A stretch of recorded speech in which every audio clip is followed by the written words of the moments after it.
but then you went too far. When your ship has sailed and all your dreams are lost, everything is wrong, you feel like it's your fault. Just remember, I will be there for you, baby. Remember, there's nothing out there to get you, don't forget it. When life throws lemons, just come. Just come. Just come.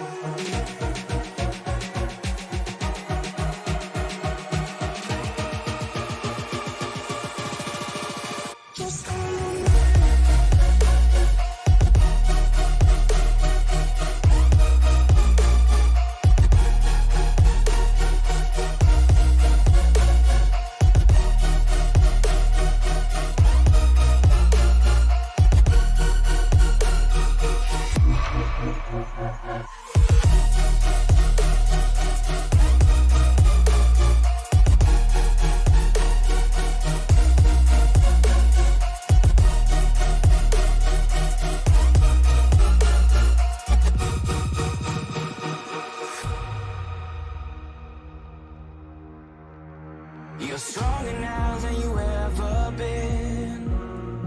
You gotta leave now, it's time to catch the wind. You will climb up high and look through the clouds, and when you're feeling low, I know you'll bounce back. Oh, and just remember, I will be there for you, baby. Remember, there's nothing out there to get you, don't forget it. When life throws lemons, just come. Just come. Just come.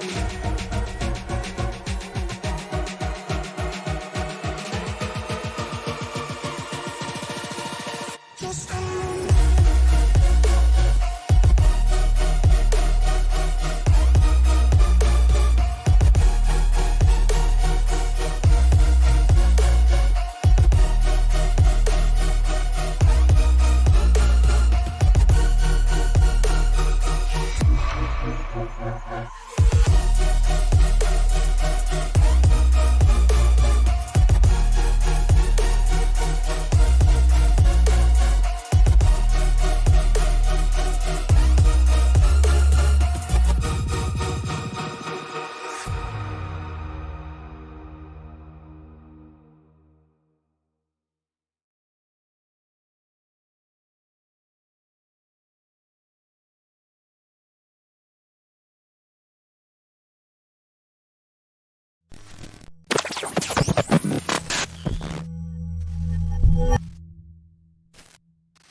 The difficult stretch to the end of the season is still right in the dead center of it is where we are. We're now heading to Martinsville Speedway after a difficult race at Darlington last week. Good evening, everybody. My name is Frank Marchese. Thank you very much for making us a part of your evening here tonight. Alongside me, my broadcast partner, Tony Trapasso.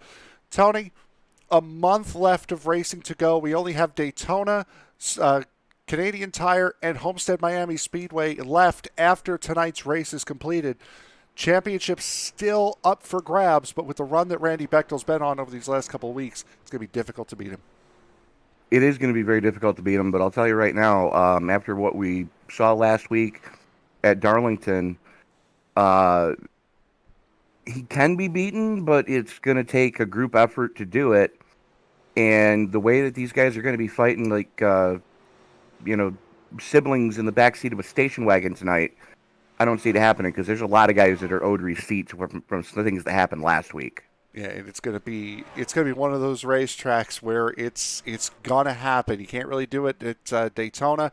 Canadian Tire, yes or no, if you could keep up with the guy, and then at Homestead Miami Speedway, where everyone's going to be running for as many championship points as they possibly can to see where they finish out. Season number 7. Right now, Chase Barry currently the fastest on the board. Chris Brown, Chris Smith, Evan Pienta, Scott Tompkins, your current top 5 here with about 4 minutes left here in this practice session. Tony, Bechdel down in 6th. Is it just he hasn't put down a fast time yet, or is this his true pace tonight? I expect Randy Bechdel to do Randy Bechdel things tonight. He never shows his hand during practice. You know that as well as I do. We've seen that guy race long enough to know he never shows his true hand during practice. Maybe in the last minute or so he might blister one, but you're never going to see it till the end of practice. And here's his teammate, the man who currently sits atop the pylon, Chase Barry, with a 19.43 thus far here in this practice session. Only 15 guys tonight, starting to get towards the end of the season.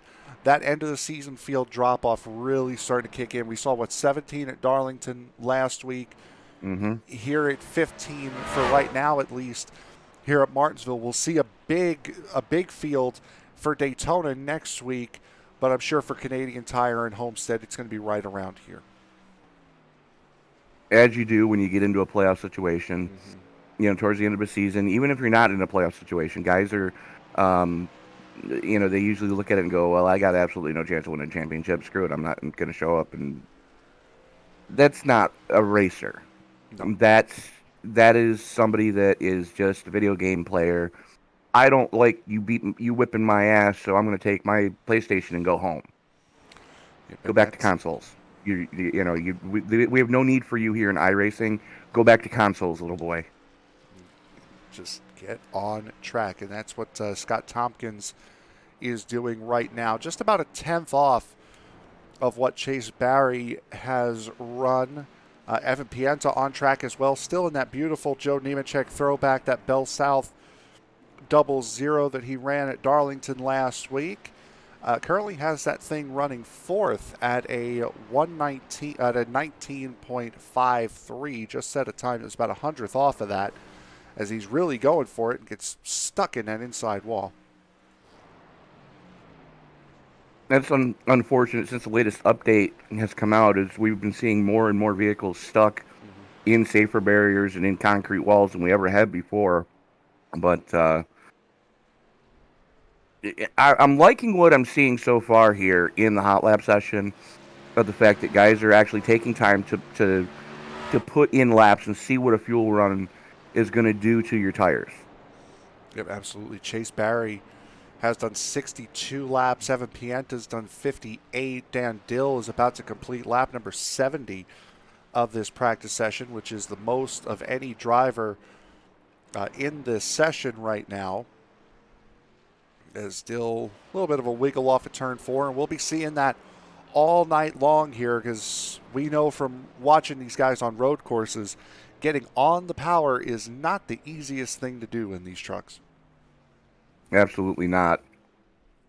You're talking about a top-heavy vehicle that does not like to change direction, and you better make sure you got it pointed straight when you pull the trigger, or else the back end is going to step out on you quicker than a turbo car from the 80s in Formula One ever thought of doing.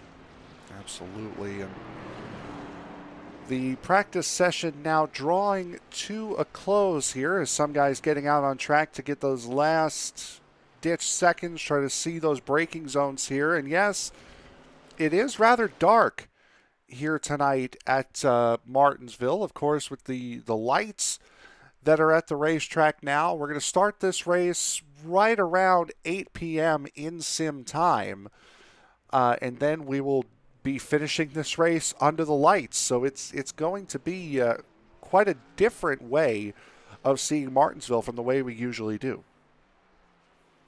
Yeah, because I don't think you and I have ever done a night race here before tonight. Nope. I think I may have done one back in the old WOSCRL days when I first started on the network. I might have done one then, but I don't think I've done a Martinsville race since then, and that was almost 2 years ago at this point. Lucky bastard.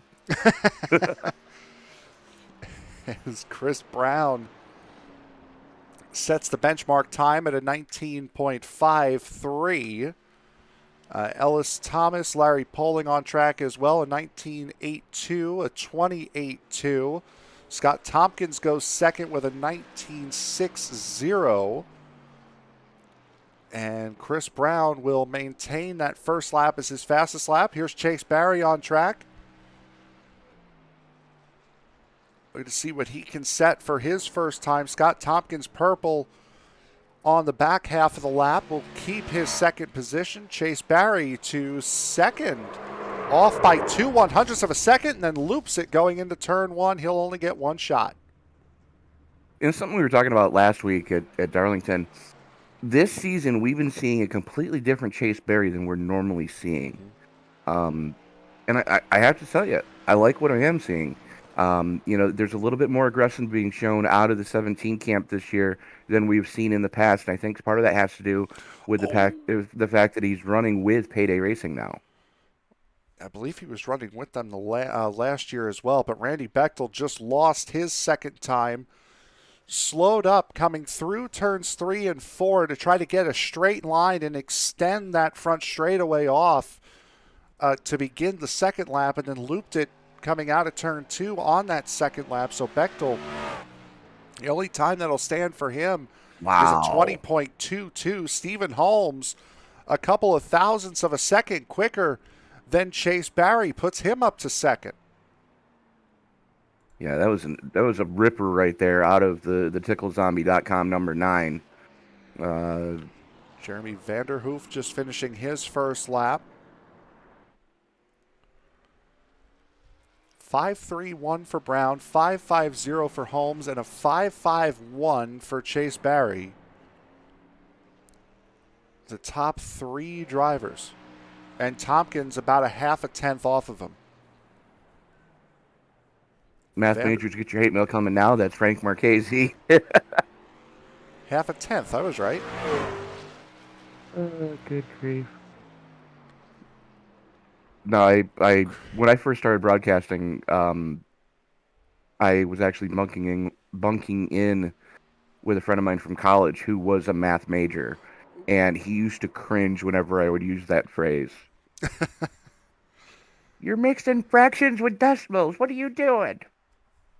Mixing fractions with decimals. I'm saying he's a half a tenth off. That's all I'm saying. As Chris Smith splits himself between Chase Barry and Scott Tompkins on his one and only lap. Mike Mock, the only driver that has not gone out for time in the number 21. Everyone else has put down a time of some sort, whether it be on 1 or 2 laps. Well, if Mike wants to get a time in, he's going to have to hustle it because there's only about a minute left in qualifying. And he can do it in a minute. That's not impossible. He is starting to run out of time now as we get down to 40 seconds. It's pretty much done as far as 2 laps are concerned for the 21. And it's as we get down to 30, 1 lap is going out the window now as well. Yeah, unfortunately. But, it could be a strategy call to, start towards the tail end of the field here tonight. Yep, absolutely. There's Jeff Pogo in the chat, putting his money on the 136. Now, the question to you would be, did you say that before or after he put that time in? I think he had that in after. So his qualifying comes to a close. We will now take a look at the starting grid here for tonight's race. And sitting on the pole is that 136 of Chris Brown with a pole time of 19.531. Stephen Holmes will join him on the outside of the front row. Chase Barry and Chris Smith will make up row 2. Scott Tompkins and Evan Pienta in row number 3. Ellis Thomas and Jonny Rapp will make up row number 4. Go ahead and continue. I have to go. Row 5 then goes to Chris Hone and Dan Dill. Randy Bechdel and Paul Thomas will make up row number 6. Row 7 will see Jeremy Vanderhoof and Larry Poling with Mike Mock starting on the back of the grid, the lone wolf on row number 8 here this evening. Just waiting on the 9 and 28 to grid up here before we can get going with the pace laps. And as you can see, we are 7:45 in the evening here tonight. 3-mile-an-hour winds blowing just about directly north.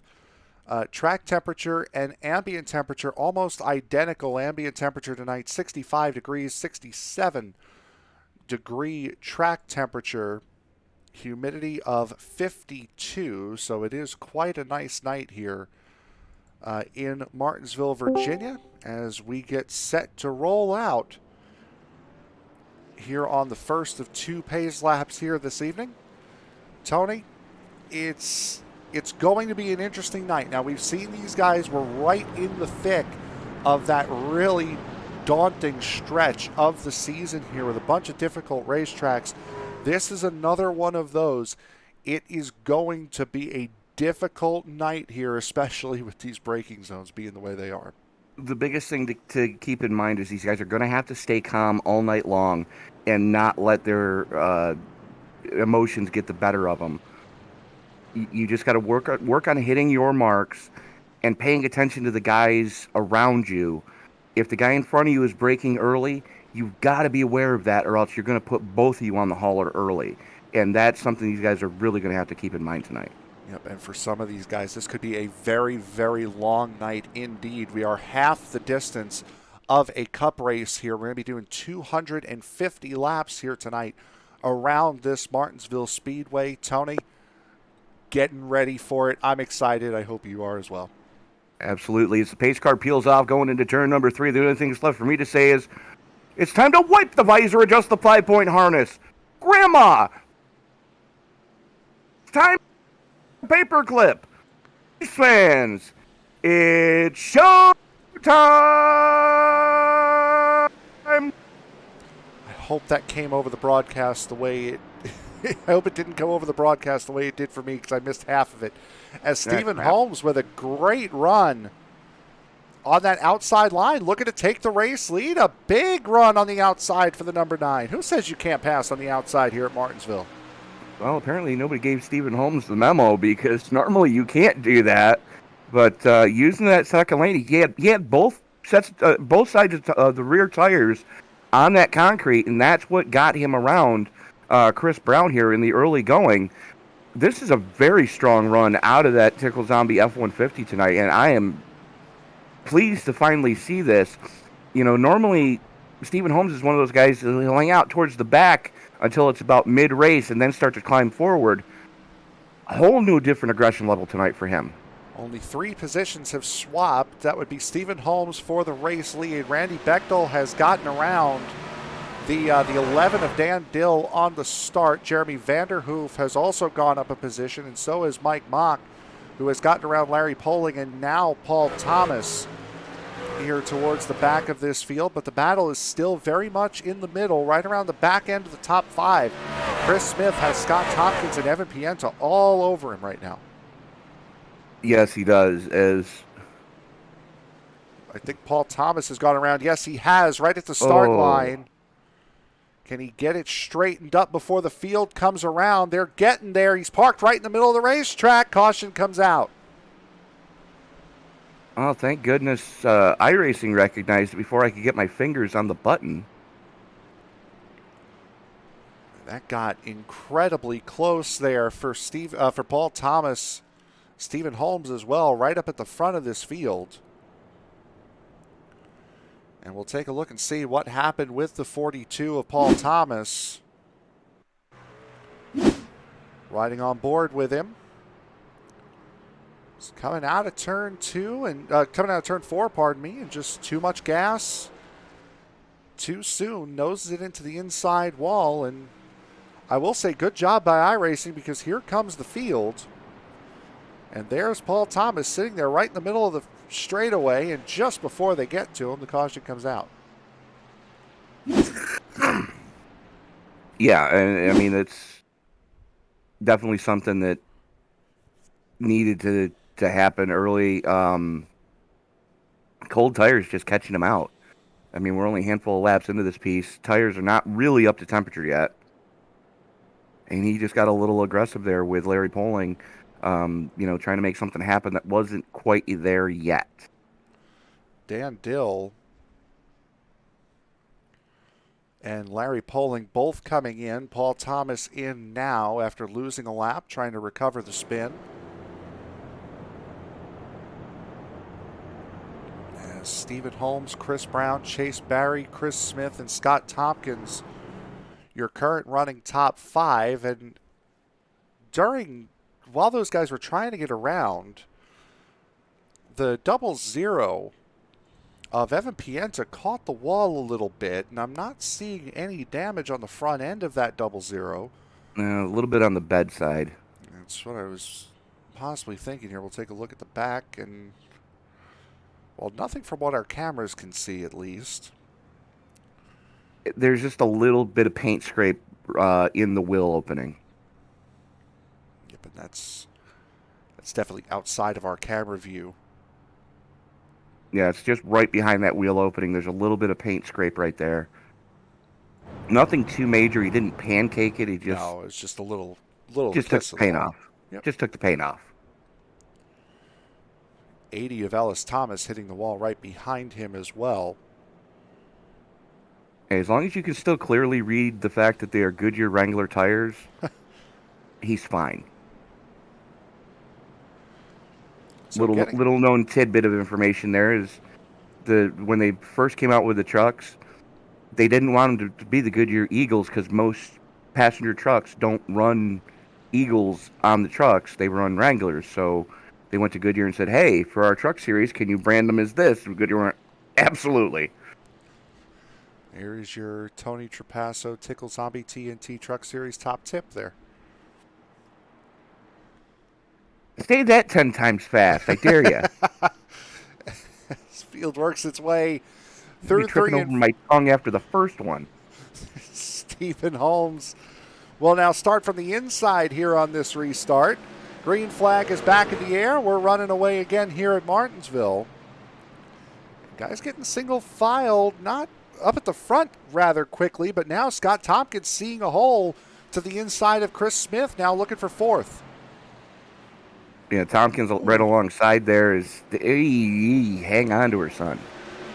Both cars on the outside line there in the wall. Damage now visible on that 00.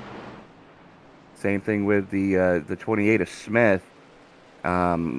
Heavy right side paint damage. I don't see any body work damage yet, but they did run along those aluminum strips that make up the safer barrier for quite a time, and they don't look too healthy, but not big effects like we saw last week at Darlington. There you can see the right front corner damage on Evan Pienta's car. Stephen Holmes still up at the front here leading this thing. Chris Brown about a half a second behind. And that's part of the reason why that qualifying effort for Randy Bechdel being so poor is so important. Running 10th right now has only moved up to 1 spot, and that was off the initial start of this race.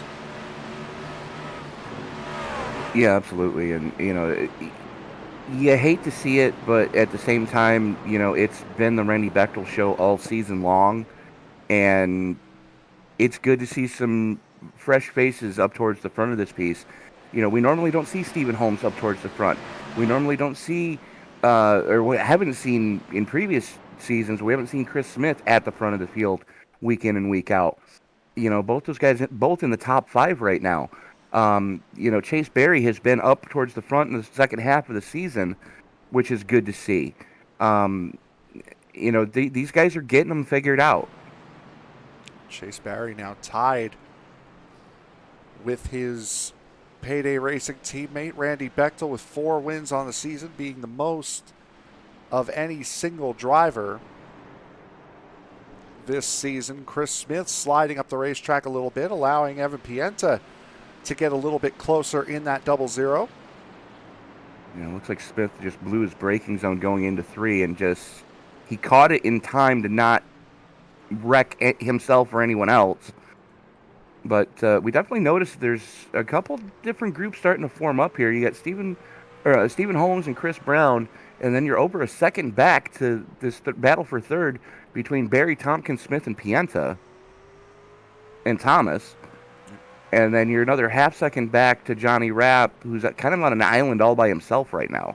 Well, Rapp now is very quickly joining this group. He's not in it just yet, but that's a gap that if he put the nose to the grindstone, he could definitely make that gap up.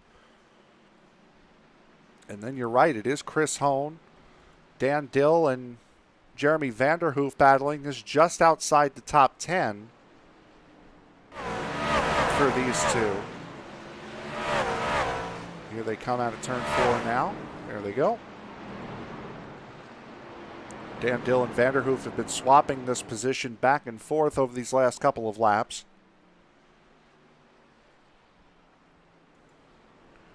Nothing really happening up towards the front now. Fifth is getting quite congested. As Chase Barry and Scott Tompkins starting to get away from Chris Smith, Pienta, Thomas, and Jonny Rapp. Starting to create an interesting battle between these three.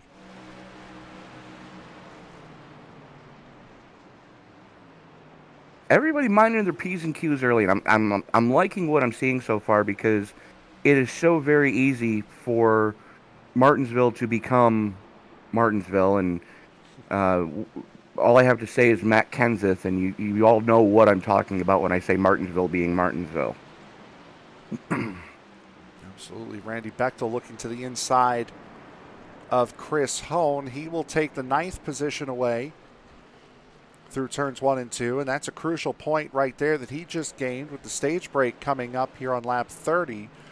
2 stage breaks here tonight. Laps 30 and 100 are the 2 stage breaks tonight.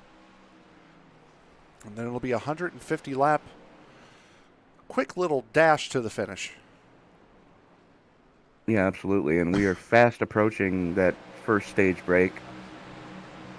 As Holmes and Brown have pretty much checked out. Holmes has checked out on Brown, for that matter, as Pienta and Thomas side by side. Yep, Ellis Thomas looking for that 6th position. Pienta keeping it on the outside there for a brief moment. But now it will be the 80 of Ellis Thomas taking that over.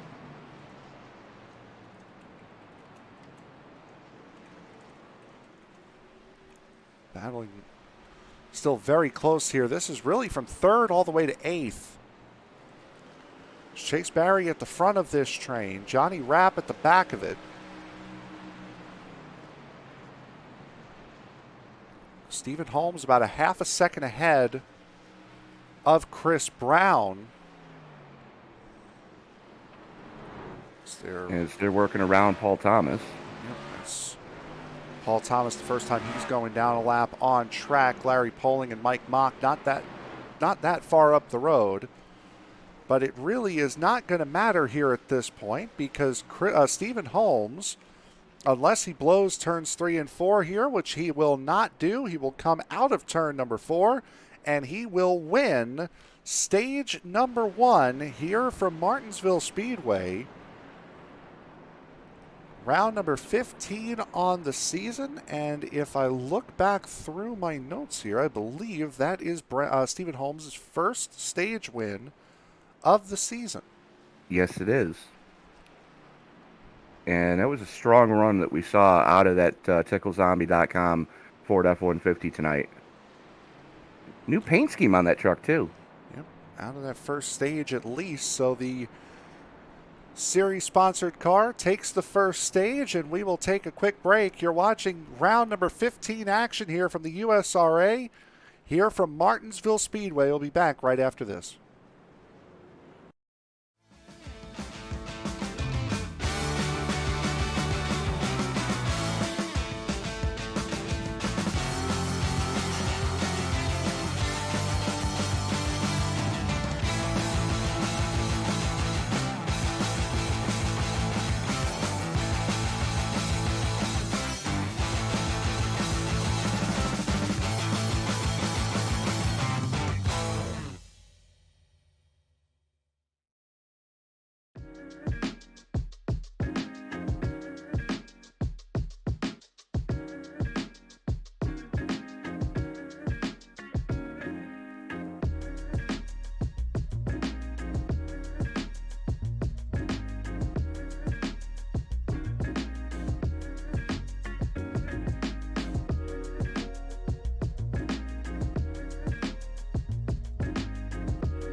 drivers that took time, all of them within 3.5 tenths of each other tonight is going to be a very closely competitive race. As the field worked its way out of the 3-4 complex, the only thing it's left to say is wipe the visor, adjust the 5-point safety harness, because race fans, it's showtime!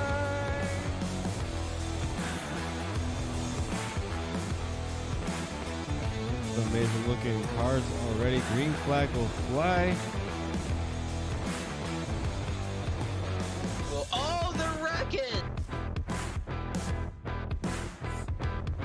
Well, one thing that you're going to see at this track that we haven't seen the last few weeks is a surface that's multi-group. I think this is the first multi-group surface we're going to have. After an amazing race at Daytona, we now come to the West Coast and Auto Club Speedway in Fontana, California for the second round of the Way She Goes Racing League Cup Series.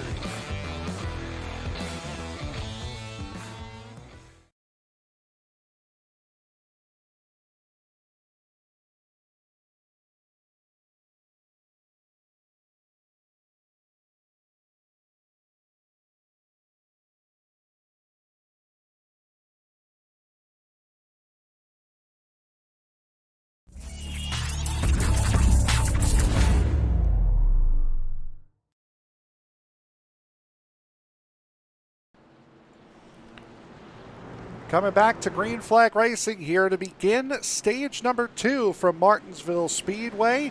Chris Brown won the race off of pit road in a horrendous start for Stephen Holmes on that outside line. He's going to lose 2, possibly 3 positions here.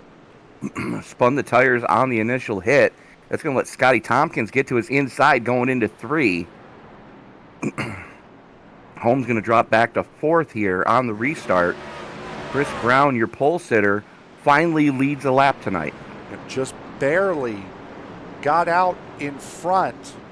Now the green cones on pit exit there, those are the pit out cones.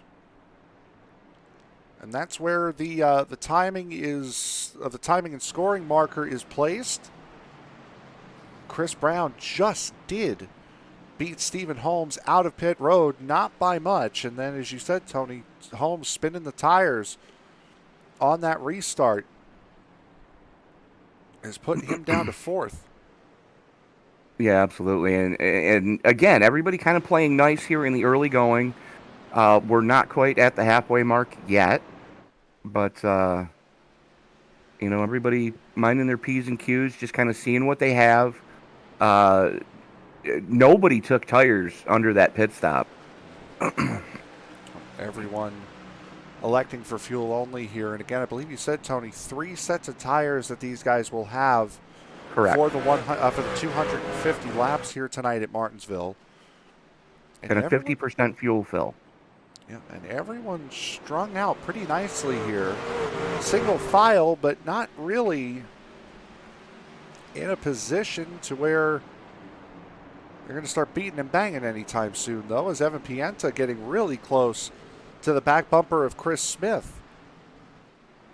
And Stephen Holmes all over the tailgate of Scott Tompkins right now as well. The 2 battles, about 4 truck lengths separating those 2 battles, as Pienta also has to worry about Ellis Thomas right there with him. Riding off the back of Scott Tompkins. Tompkins, he's been taking that second lane over these last couple of laps. I don't know if that's just missing his braking zone, trying to save the tires, or if he's getting in there a little bit too hard.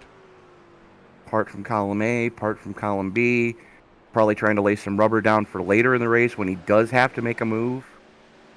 Could be Scott Tompkins is a very cerebral driver, thinking ahead a lot. Sometimes it gets him in trouble. Sometimes it works out to his favor, as he is now closed in on Chase Berry and giving a lot of pressure to the 17 right now. Yeah, Barry, I would have to say Barry is saving tires here, because look at Tompkins try to get that run to the inside.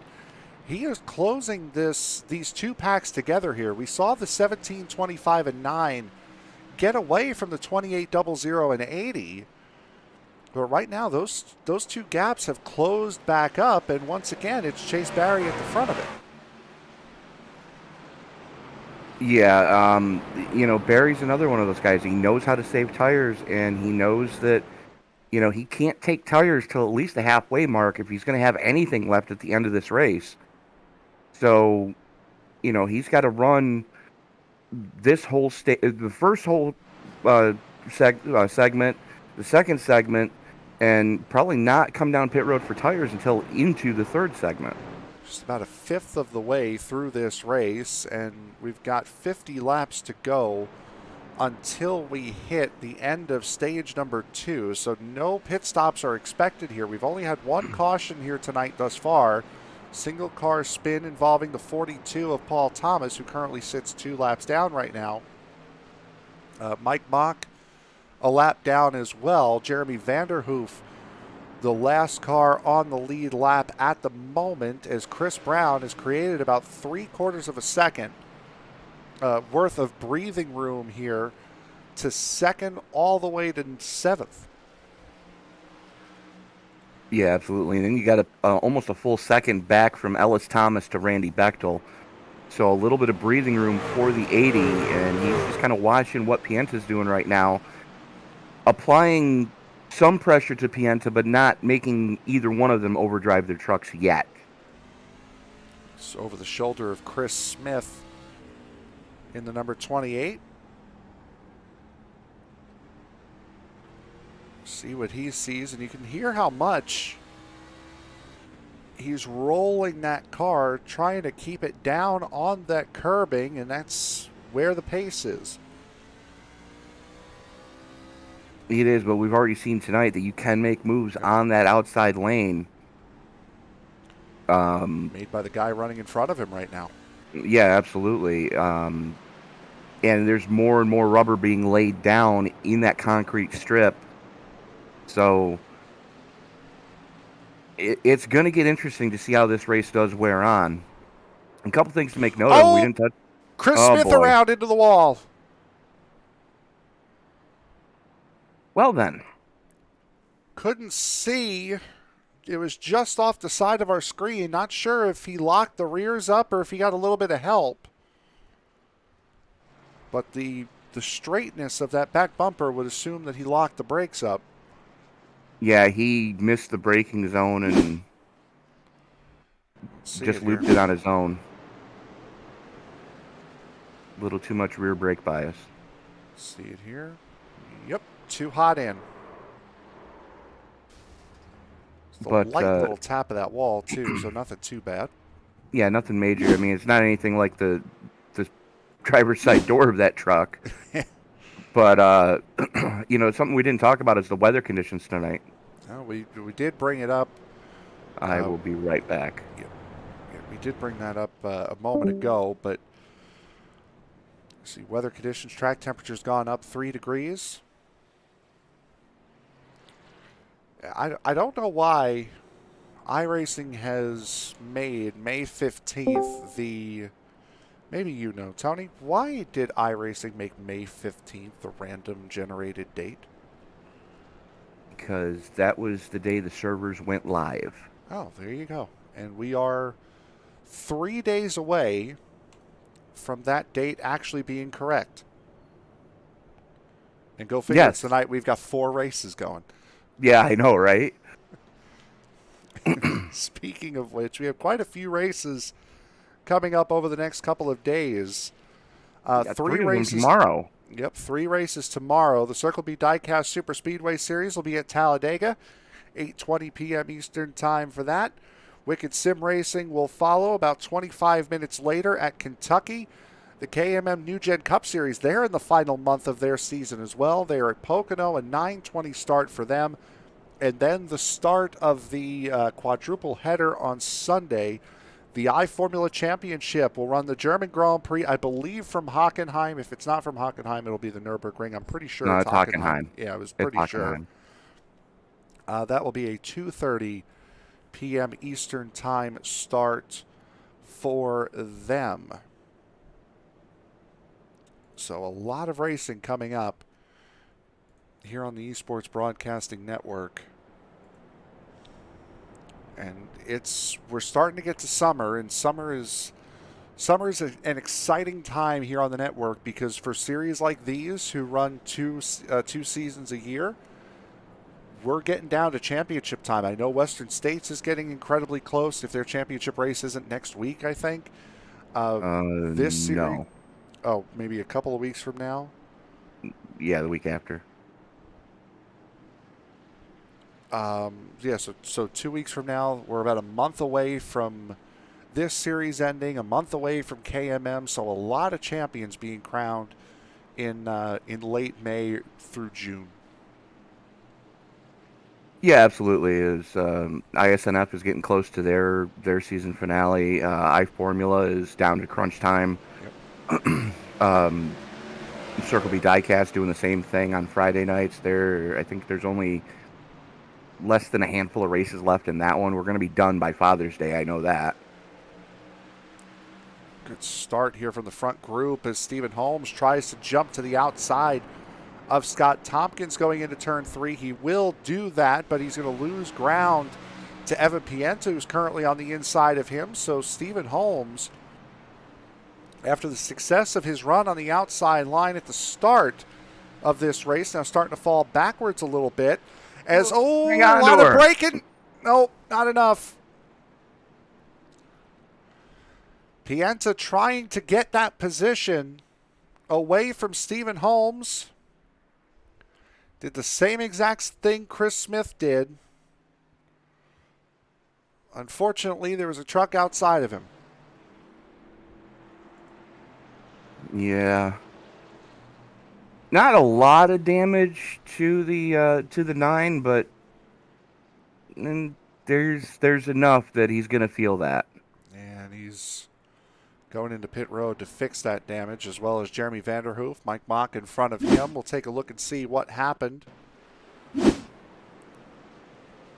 As you see the battle. And Pienta just tries really hard to take that position and almost followed the exact tire tracks of the 27. And man, that's an incident we've seen so many times here at Martinsville. Yeah, unfortunately, you're absolutely correct. Speaking just on real life or in the sim, just around he went from there.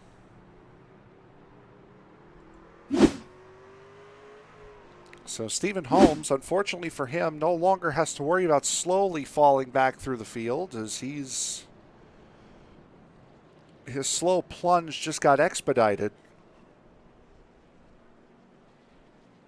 Good news is he's got a little bit under 200 laps to make it back up. Yeah, so plenty of time. All he's got to do is just keep his wits about him, and not become a mindless zombie behind the wheel. Ha! I see what you did there. Yeah. I may not be good for much, but I can be used as comic relief and a bad example, not necessarily in that order. And sometimes you combine the two. True story. So Chris Brown still up front. Nothing changes in the top 3. It's the top 4 on down is where things change. So now it'll be Ellis Thomas,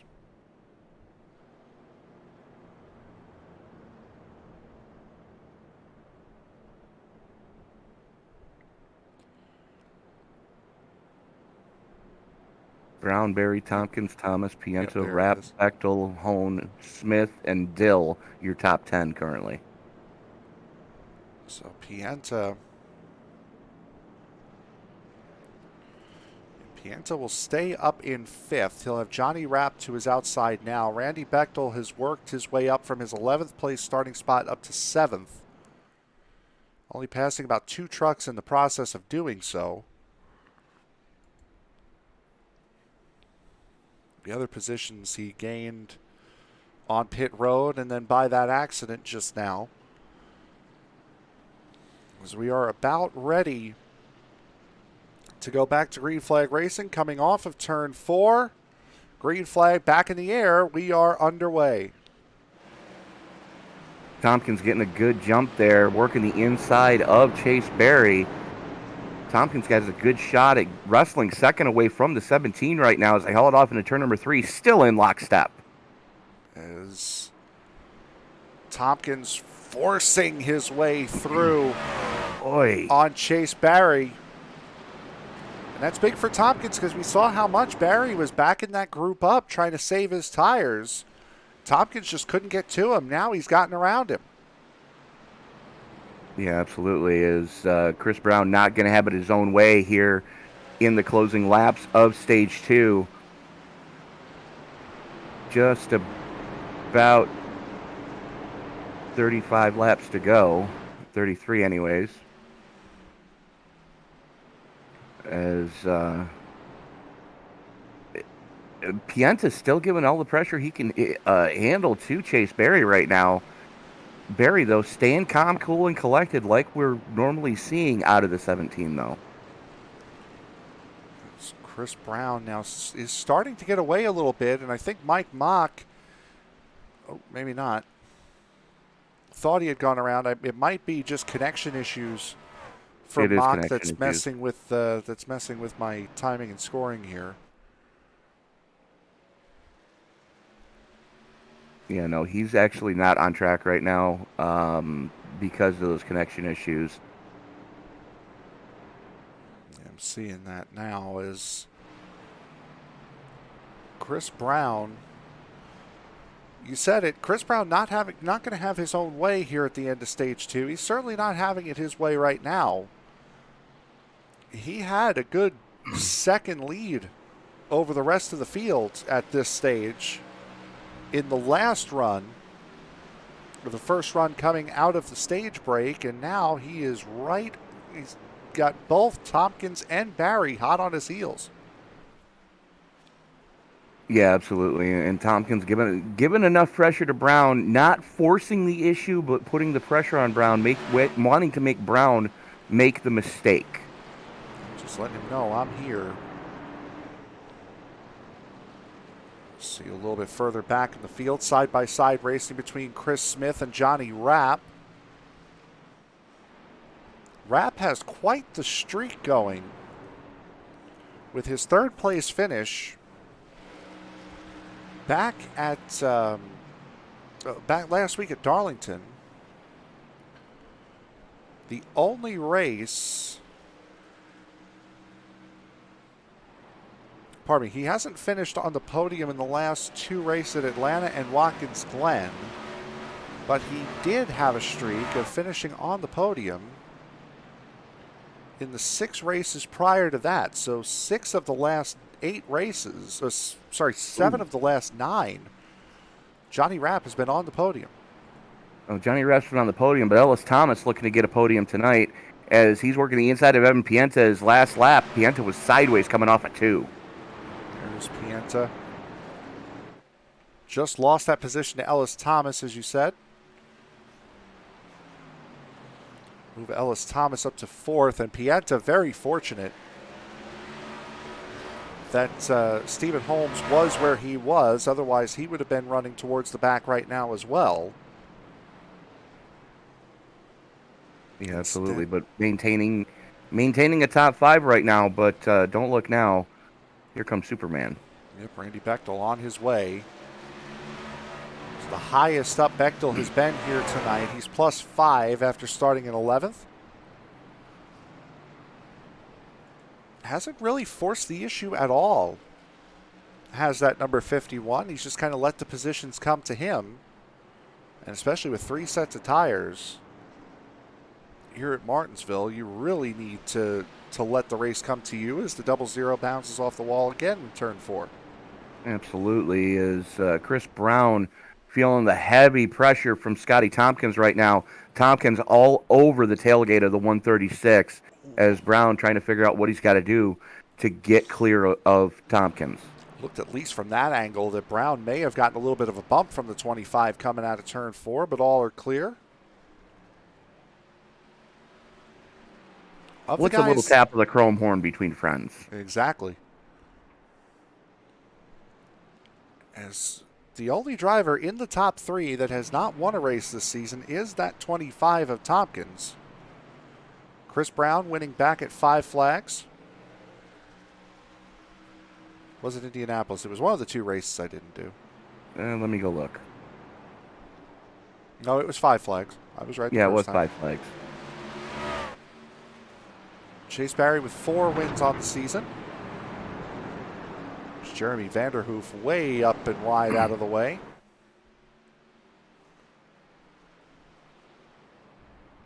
He's going to have to do that same entry going into 1 here this time. He's got the top 3 all over him, and these 3 right now have left nothing to the imagination between each other. They are intent on getting these positions. However, the guys behind them are currently 2.5 seconds off of their pace. Ellis Thomas starting to break away from Evan Pienta just a little bit, but Bechdel and Smith are right on the back end of that 00. Is there something about this racetrack that Pienta and his driving style are not agreeing with? Which is very strange because normally Pienta's a short track specialist. Yep. And he's not had it his own way on the short tracks this season. No, it was our first race. Our first short track race really was back in season 5 in the Cup cars at North Wilkesboro. And if we remember that day, Evan Pienta just walked the dog on the field. Ate day. Everybody's lunch and then beat them up for their milk money.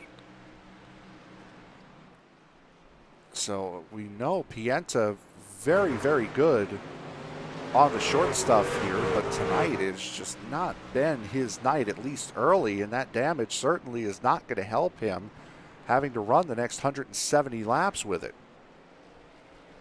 I'm thinking that ever since the latest tire model has come out, Pienta... Oh, it's Tompkins! Keepers. Watch out! Slides, doesn't hit the wall, but Tompkins is going to lose all of that ground. Too hot on the exit of 4.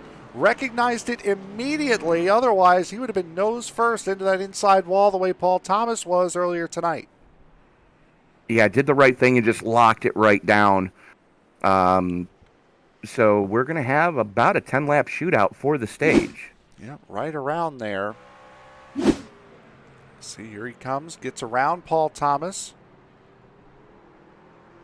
Oh, he lost that before.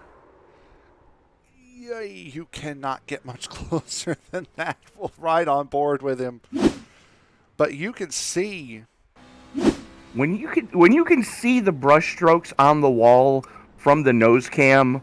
Yeah, you close. You're close. It's not too far off of what he just saw there, and you can tell just by the way the attitude of the car. For people that have driven on this sim, you could tell he had lost that way before, or it started losing it way before he started to straighten up off of that corner. It wasn't just him mashing the throttle. He had lost that like right around there where the pavement and grass switch on that inside was where he started to let it go.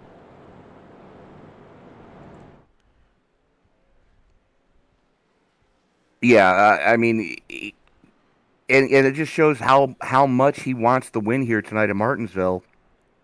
He used up the right rear tire. He's been one of those guys that's been moving up rather aggressively here in this race, and fortunately for him, didn't hit anything.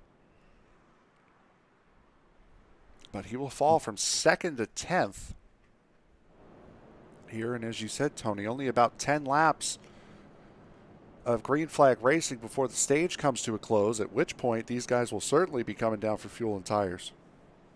Absolutely, but the question is, how long are they going to run that second and third fuel run? Because once we do have this final stage break, you're looking at least 2 stops to get you to the checkers. Just for fuel. Not ignoring you, but I'm surprised that Paul Thomas wasn't given the stop sign coming out of pit road there. So he came out right even with the leaders.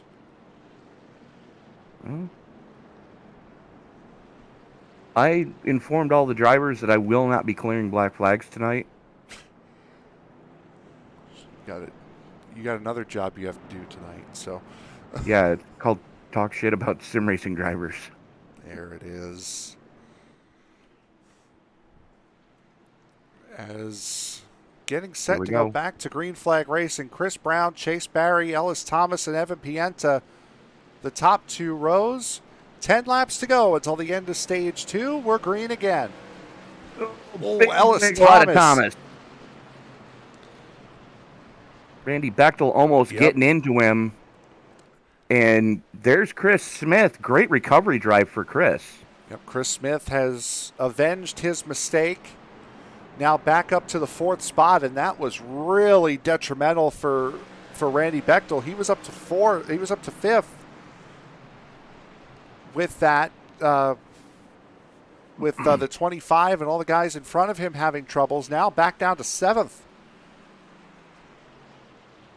And there's a name we haven't mentioned a lot tonight is the 11 of Dan Dill. Good solid run out of the 11 so far. Yep, up into the 6th position now is Dan Dill. Certainly one of the benefactors of that 80 spinning the tires on the restart. And again, you'll get that here later in these runs on these older tires, as now look Scott Tompkins trying to find a way back up, looking to the inside of Randy Bechdel at least for a moment. And we know there's not a lot of love lost between those two. As they've had their meetings of the minds on numerous occasions. But right now, I'm watching that battle for the lead as Chase Berry is giving Chris Brown all he can handle here in the closing laps of this stage. 5 laps to go here before this stage ends. Stage ends at lap 100. And Evan Pienta somehow, some way, is going to find himself up in 3rd for the end of this stage, at least for the moment, with everything that he's gone through. As now here comes Chase Barry looking to the inside going into turn 1. Chris Brown gives him the room on entry, but not on the exit. Contact made. Boy, Chris Brown kept it straight. Pienta had to avoid. And here comes Smith. Yep, he's up to 2nd, at least for the moment. Smith couldn't keep the momentum on the outside line. Could not get all 4 tires on that concrete and could not get the drive off, which is why Brown was able to maintain the spot over Smith. But good grief. I mean, that's Martinsville racing at its finest right there. Yep, we'll take a look at that once again after the stage's completion. But right now it appears to be Chase Barry who is going to take down this stage. Barry coming out of turn 4. 1 more to go. Yep, 1/2 mile left. Chris Brown trying to pick up that 2nd position. He's got to have one more last gasp opportunity here to get it. He's not close enough to the 00. Coming across the line, it will be Chase Barry, my goodness, with drama, winning stage number 2. I'll figure it out soon, Chase. Don't worry.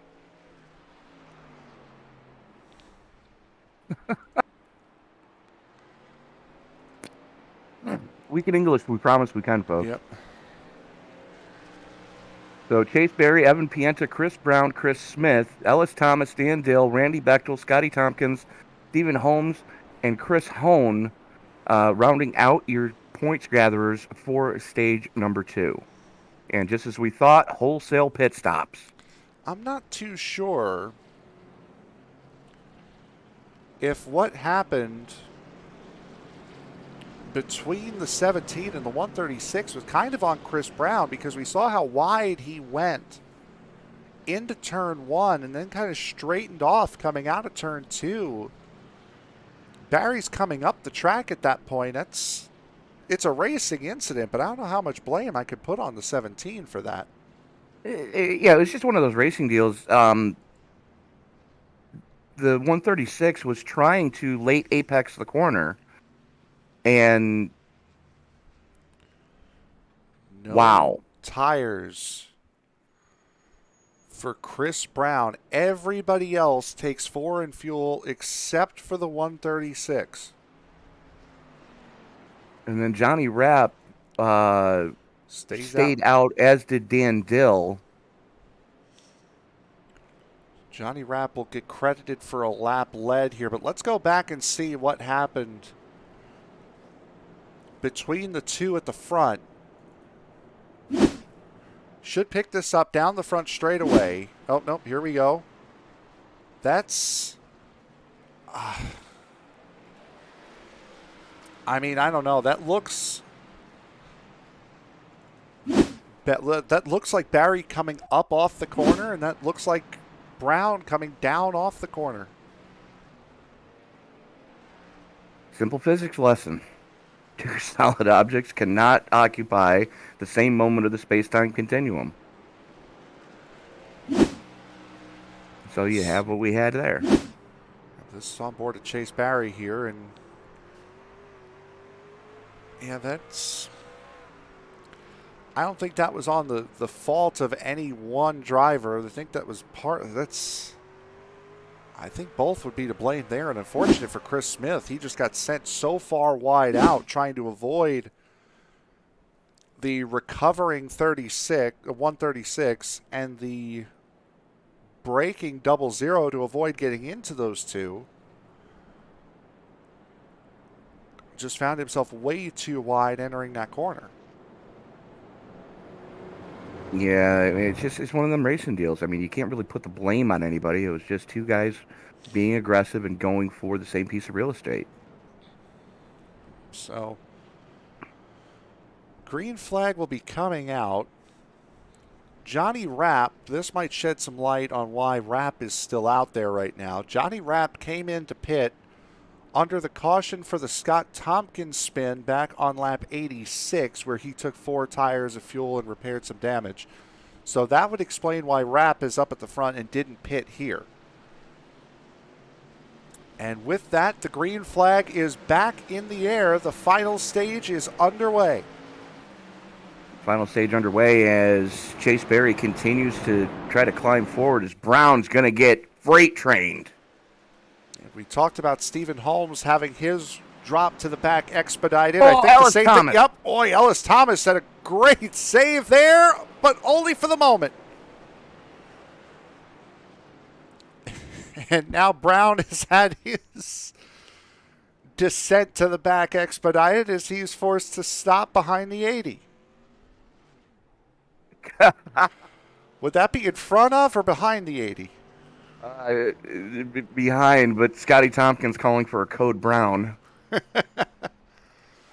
Oh, Scott, and we'll see why he called for that. Here's Ellis Thomas is going into the braking zone, trying to stay off the 28. Had to jump the curb, and then just loops it on the back end. Never really got that truck under control. See it on board. Sees him, starts to make the turn, jumps, made a great save though, jumping onto that curb, and then just traction never lined back up for him. And there's Chris Brown and Thomas exchanging pleasantries. Yeah. So that was an interesting first lap. Absolutely. But while we got a second, I do want to talk about the number 9 of Stephen Holmes right now. The new paint scheme on that truck he's been rolling out a new paint scheme just about every week for the series sponsor, TickleZombie.com. Don't pay any attention to the left rear quarter panel. That kind of looks dead tonight. But if your wardrobe looks like that, you need to head on over to TickleZombie.com for some quirky ideas, from the mind of a madman. And I mean, I every time I go on that webpage, I'm looking, going, yeah, I need that one, I need that one, I need that one, I need that one. As a matter of fact, I've already decided when I'm getting my stepdad for Father's Day. And let's just say he's getting a new wardrobe from ticklezombie.com. Well, there you go. There's the website on screen right there for Stephen Holmes, who has been carrying the series sponsor for the last 2 seasons now. Has that number 9.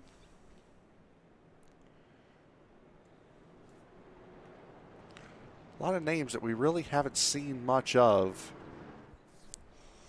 on the racetrack, at least compared from the first season, and guys that we really haven't seen from last year either. And we do really, well, did last year really enjoy seeing the Tickle Zombie page in the chat. Oh, yeah. And you missed the last couple of weeks, so you didn't Yes. get to see Jordan Smith make his return. No, I did at Atlanta. I was That's there right. for Yeah. Atlanta. Pace car is in. Jonny Rapp has the button one more time as the field works its way through the 3-4 complex. Pulls the trigger early, and we are back underway. Here comes Pienta to the inside of Barry for second. Evan Pienta try to sneak that Bell South nose in there. Can't quite make the move stick. And look who's already back up here at the top 5. Scott Tompkins in the 25, back up to 4th. Good strong run out of the Poblaki Chevy Silverado tonight. Oh! Holmes got punted into turn 1 by the 85 of Chris Hone, and that will be yet another caution.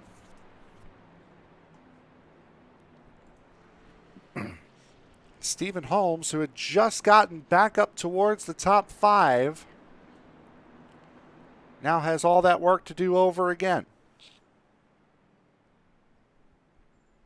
And he went down to go throw the block on Hone, and they both hit the brakes. The only thing is, Hone hit the brakes about 50 feet later than Stephen Holmes did, and Chrome Horn beep beep. Yep, on board with Chris Hone. Now, in road racing, you would say that was the fault of the 9 for moving in the braking zone. This ain't road racing. I understand that.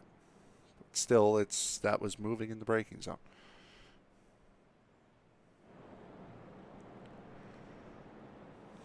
And now that front end looking a little bit more beat up than it was before. Yeah, it kind of looks like my ex's pug dog. There you go. So Jonny Rapp, through strategery, has found his way to the front of this thing. Chase Barry 2nd, Evan Pienta 3rd, Scott Tompkins 4th, Chris Smith in 5th as the 42 of Paul Thomas gets a lap back. And with that lap back, I believe, rejoins the rest of the field on lap 115. Absolutely. As we do want to thank everybody for joining us in the live chat right now. Scott Pogo checking in, and I believe that is I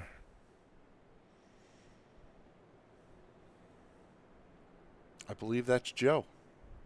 no, that's not Joe. It's, Chris Worrell, I believe, is checking in as well with us. Let's catch Chris I remember Worrell in college. I remember in college there was a band out of Utica, New York called Yo Mama and the Funk Daddies. And that's where they stayed. Oh, yeah, I mean, you're not wrong.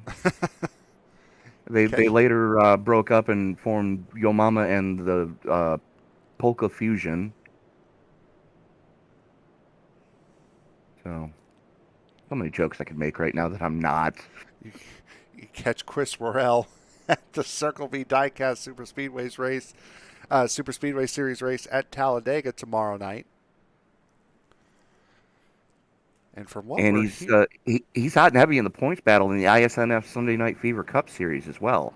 Yep, and expect him to be in a third race on this network coming up soon, as rumors are swirling that the Resurgence Series might be coming back soon. I have heard that same rumor. Yep, in the Xfinity Series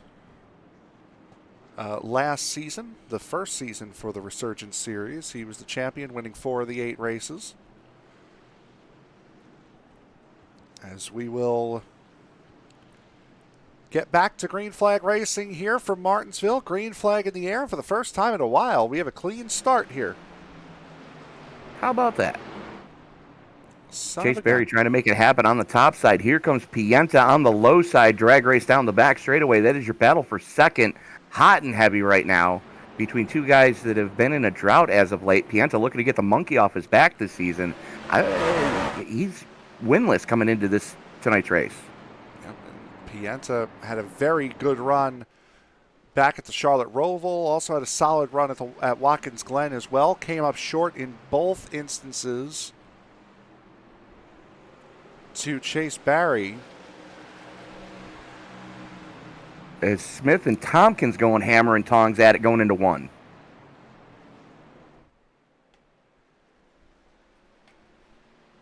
Smith and Tompkins really close and were for the last couple of laps. Smith will retake that 4th position. Randy Bechdel still just kind of chilling there in the 6th position. The highest he's been tonight is 5th. Has the 51 after starting 11th. He used that first qualifying time to try to heat the tires up and prepare himself for qualifying lap number 2. And spun coming off of turn 2 on that second qualifying lap, which made that second lap null and void. Absolutely, as we are getting ever closer to the halfway mark of tonight's race. Jonny Rapp shows the way. Chase Berry, Evan Pienta, Chris Smith, Scotty Tompkins running out your top 5. Randy Bechdel, Ellis Thomas, good recovery drive for him, sitting in the number 7 spot. Chris Hone, Chris Brown holding down the number 9 spot as he tries to make some headway up after getting involved with, yeah, he did. Ellis Thomas, sorry. He got involved with Ellis Thomas's spin on the restart coming out of the stage 2 caution. Jonny Rapp still holding down the fort up here at the front. As we now have hit that halfway point, we'll take a quick break. We'll be right back. You're watching the TNT Truck Series round number 15 here from Martinsville Speedway in Martinsville, Virginia. We'll be back right after this.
Drivers that took time, all of them within 3.5 tenths of each other tonight is going to be a very closely competitive race. As the field works its way out of the 3-4 complex, the only thing that's left to say is wipe the visor, adjust the 5-point safety harness, because race fans, it's showtime!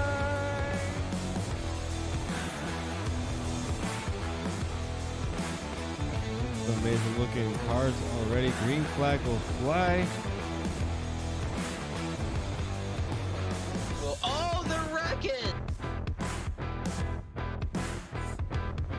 Well, one thing that you're going to see at this track that we haven't seen the last few weeks is a surface that's multi-group. I think this is the first multi-group surface we're going to have. After an amazing race at Daytona, we now come to the West Coast and Auto Club Speedway in Fontana, California for the second round of the Way She Goes Racing League Cup Series.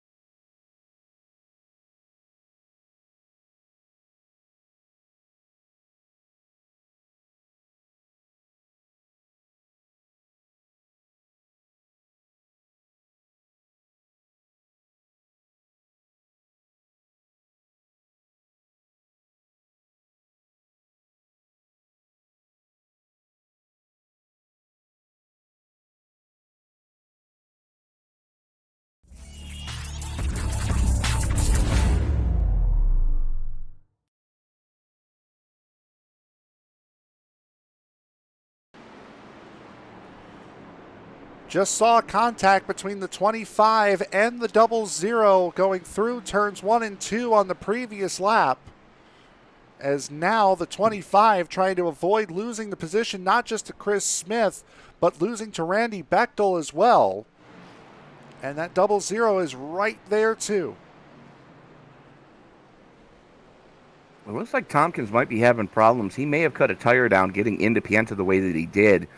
Very easy to cut a right front down on that front splitter, and that's where he got into Pienta on corner exit, trying to straighten Pienta back out.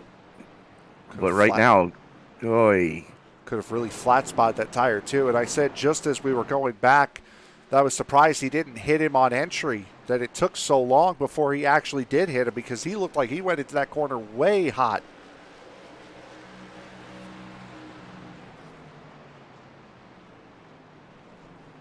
Yeah, he did, and it's getting down to crunch time. I mean, ooh, Bechtel sideways, Tompkins sideways, and now Pienta sideways. Oh, Pienta now makes the dive. We saw him make a big dive going into turn 3 earlier on. It didn't work. This time it does. And Tompkins will let it slide. Not in the broken traction way, to be clear. I see what you did there. You're not allowed to hang out with that Tony guy anymore. He's a bad influence on you. I know. The battle for the lead now is Jonny Rapp, leaving that inside line open for Chase Barry. What you can see right there, really, the brake rotors glowing beet red on that number 17.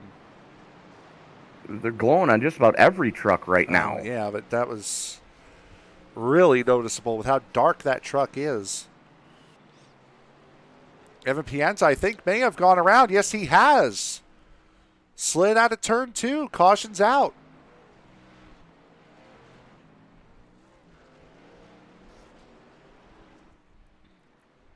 Don't know for sure. We're going to take a look at the replay, but I think, don't know if he got help.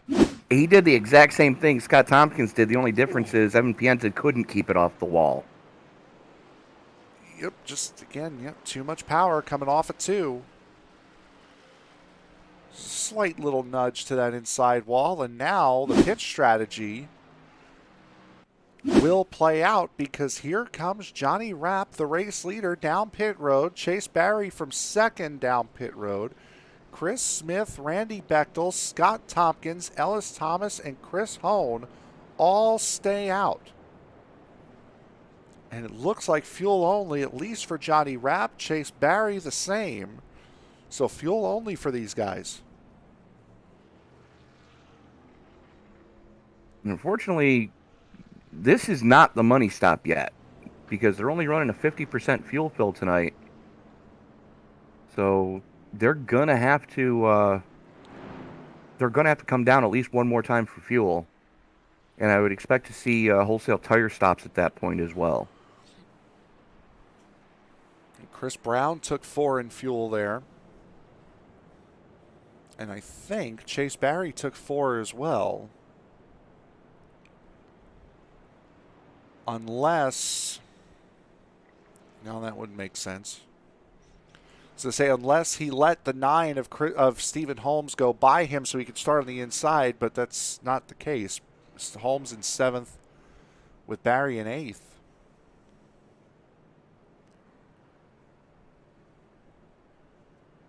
Well,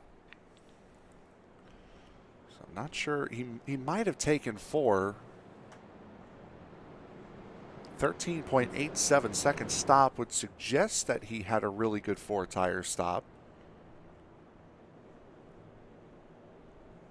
well, we know Brown took 4, and we know Dill took 4.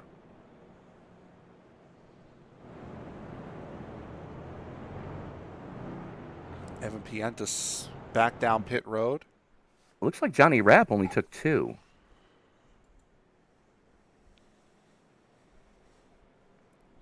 Rapp might have used that pair of inside tires, the left sides. Yeah. We try to tighten that truck up on quarter exit. Yep.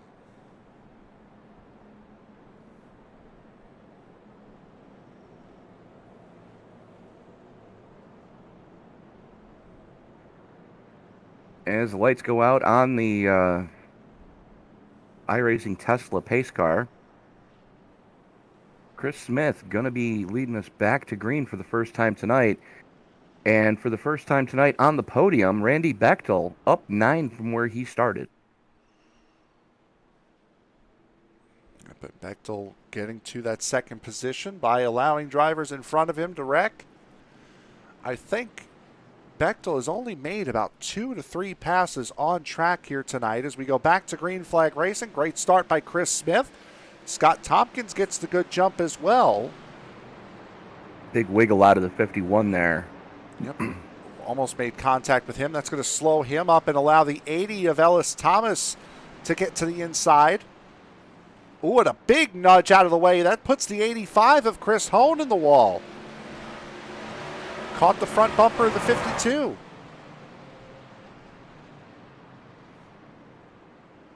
Yeah, these guys are definitely ramping up the aggression right now. But take a look at right there, right behind Chase Berry. You got Jonny Rapp, Chris Brown, and Stephen Holmes just in lockstep right now. And you know all 3 of those guys would love nothing more than to get back up into points-paying positions. Or money-paying positions, I should say. Battling side by side. Jonny Rapp, prior to his pit strategy getting him up at the front, this is kind of where he was all race long, was kind of in that 5th to 8th range. And right now running in 7th is that 52. Chris Smith has gotten out to just over a half a second lead over Scott Tompkins. And Ellis Thomas did complete that pass on the 51 of Bechdel.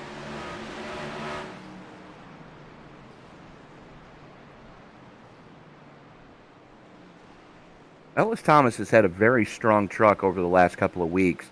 Hasn't had the finishes to really show for how strong that truck has been, but he's due. Actually, he's past due, I should say. 2 drivers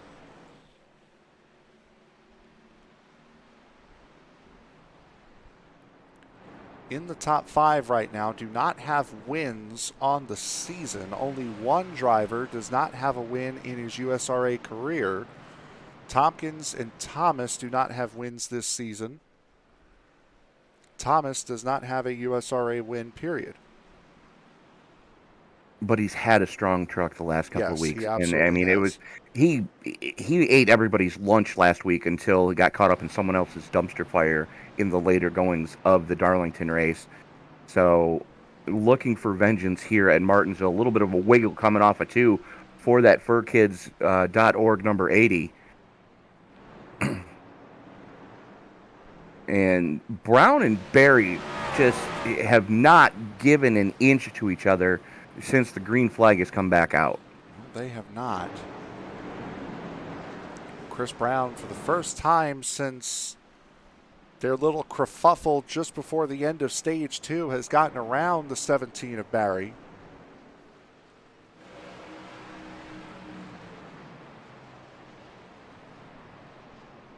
Chris Brown has fought his way back up. He was at the front, got moved out of the way, finished third in the second stage, then fell to the back for not taking tires when everybody else did. Then he came into pit, took tires, went to the back. The issue with Ellis Thomas, then went to the back again, and now he's back up in the top 5 and 5th. And wanting 4th because he is all over the tailgate of Randy Bechdel. And Bechdel, big slide coming off of 4. That's going to let Thomas get to his, or Brown get back to his inside. Bechdel gives plenty of room. Yep. No sense in fighting there as Chris Brown back up into 4th. This just might be one of those bogey tracks for Bechdel where he just does not have the pace. We've gotten so used to seeing him so often this season have the pace. He just doesn't have it tonight. Yeah, absolutely. Unless he's still trying to save, which I don't know why. As there goes Chris Brown for 3rd. 90 laps to go. This is starting to get to the time where if you have the pace, you got to start showing it now. Well, he knows he's got to come down pit road for another splash of fuel. Yes. He's probably just trying to not beat the tires up so he has something in that final run that he doesn't have to go to that set of tires should he have to pit under green. Green flag pit stops here at Martinsville would be quite a sight to see. And with how loose these guys have been getting off of these corners on fresh tires, I can't imagine that the run is going to last long. And there it is. Yep. Oh, that's Scott Tompkins around, possibly off the front. No, he did that on his own. Oh, there you go. That's why you say possibly. Just a little too much rear brake bias, catching him out in the middle of the corner, and around she went. Everybody doing a great job to not get into the 25. Here we go, going into 3. Yep, all on his own. And to these guys' credit, this is a racetrack where it is incredibly easy, like painfully easy to get into somebody. Oh, yeah. Going into braking, and we have only seen one caution caused tonight from guys getting into the braking zone too hot and hitting somebody else. We've seen it a couple of times, but only one that's caused a caution. That would have been with Pienta and Stephen Holmes. Leader Chris Smith comes down pit road, fuel only. Ellis Thomas, fuel only. Randy Bechdel, same thing, fuel only. Those guys are trying to save that last set of tires. Should we get a late race caution with about, I would say, inside 50 to go, you're going to see everybody go to that final set of tires if they haven't done so already. Not sure, but I think Ellis Thomas might have gotten a black flag for speeding on exit because he just let Randy Bechdel go. And it'll be interesting to see once Chris Hone catches up to these guys whether or not he lets him go as well.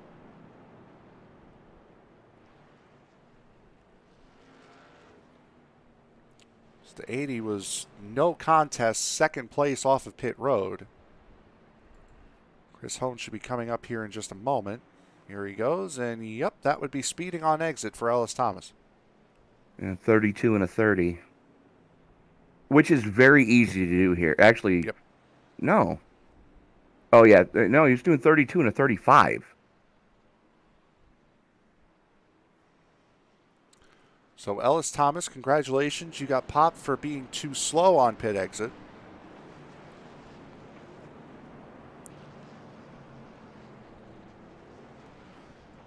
Now again, it would have to be a pit exit. Be right back. It would be a pit exit penalty because if you get caught speeding in, you'll be held in the box for 40 seconds. Speeding out means you go to the end of the line. So we'll go back to green flag racing now. Here comes Chris Brown back out in front for the first time since lap 95. We are back underway. Top 5 trucks did not pit. Brown, Barry, Rapp, Holmes, and Dill. As Chris Smith will take that 5th position away from the 11 of Dill. at least for the moment. And the caution comes out again. This is Paul Thomas. Second time tonight for Thomas coming out of turn 4. And we'll see what happened with him He had here. help. He was trying to get out of the way. There you see him running up and away. And then, Yeah, Jeremy Vanderhoot just finished him off. Yeah, he was slow in the racing line there, and as Vanderhoof came out of pit road, or came out of the corner, pardon me. Yeah, Vanderhoof just punted him. Well, the biggest problem for Thomas was he was up out of the way, or trying to get out of the way. The only problem is he got those tires into the marbles that are on that extreme high line. Had absolutely no traction coming off. The back end stepped out, and Vanderhoof had absolutely nowhere to go, and just around she went. That was Vanderhoof from the racing line trying to get back up off of the corner. Paul Thomas from off the racing line trying to get his car going.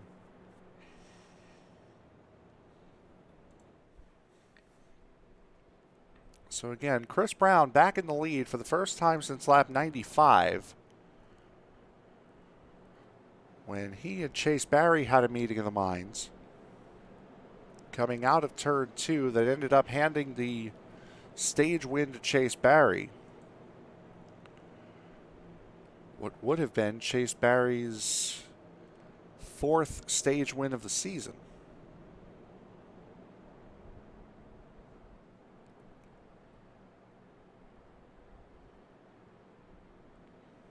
And Chris Brown winning Stephen Holmes winning stage 1 was his first stage win of the season.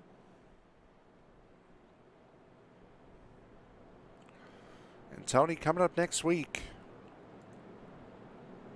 we talked about these guys running the gauntlet here at the back end of this season. A track like Five Flags, which these guys don't normally go to, Indianapolis, which is a tough racetrack, Watkins Glen, Atlanta, which is tough, Darlington, tough.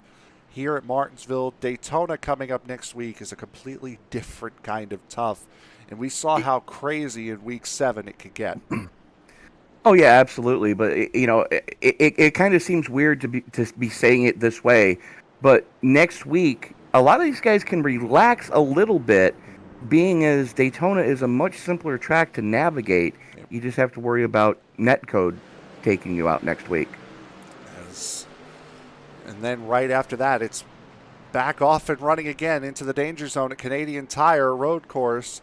As a lot of jostling for position here on this restart.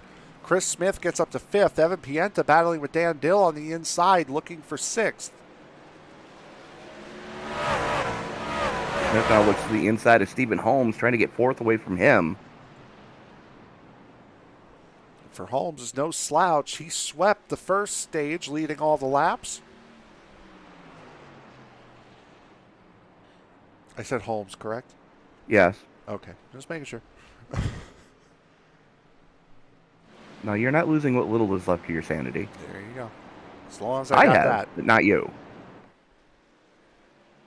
But yeah, no, Stephen Holmes has had a good run all night long. Started on the outside of row number 1, and as you said, just led every lap stem to stern, or pillar to post is how you normally say it, in that first stage. And then had some issues in the second stage, put him back. Good recovery drive for Holmes right now. Chris Brown back up at the front here, led virtually the entirety of the second stage before the well-noted contact between himself and Chase Barry. Jonny Rapp and Chris Smith now battling for the 3rd spot. Smith has gotten clear of the 9 of Holmes and now sets his sights on the 52 in front of him. Big wiggle off of 4 for Holmes. Oh boy, that 28 really had to change his lane in the middle of the corner. 52 kind of diamonding that corner a little bit. And a big slide there in 3. Jonny Rapp's trying to straighten out the corner exit as much as he can. And the only concern that I have is he might be using up more of that right front than he thinks he is. If he still has some tires left in reserve, it's not going to be too much of a concern. We've had some green flag racing here tonight, so you do have to pay attention to it a little bit.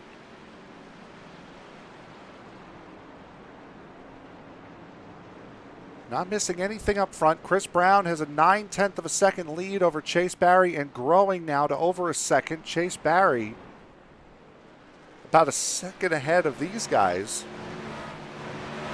that you're seeing on screen. So an even gap in front and behind the 17. And the first real battle is right here.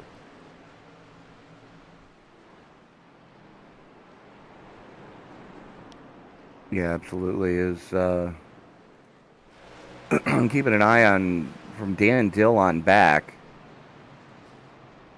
because you've got Pienta, Bechdel, and Thomas all right there.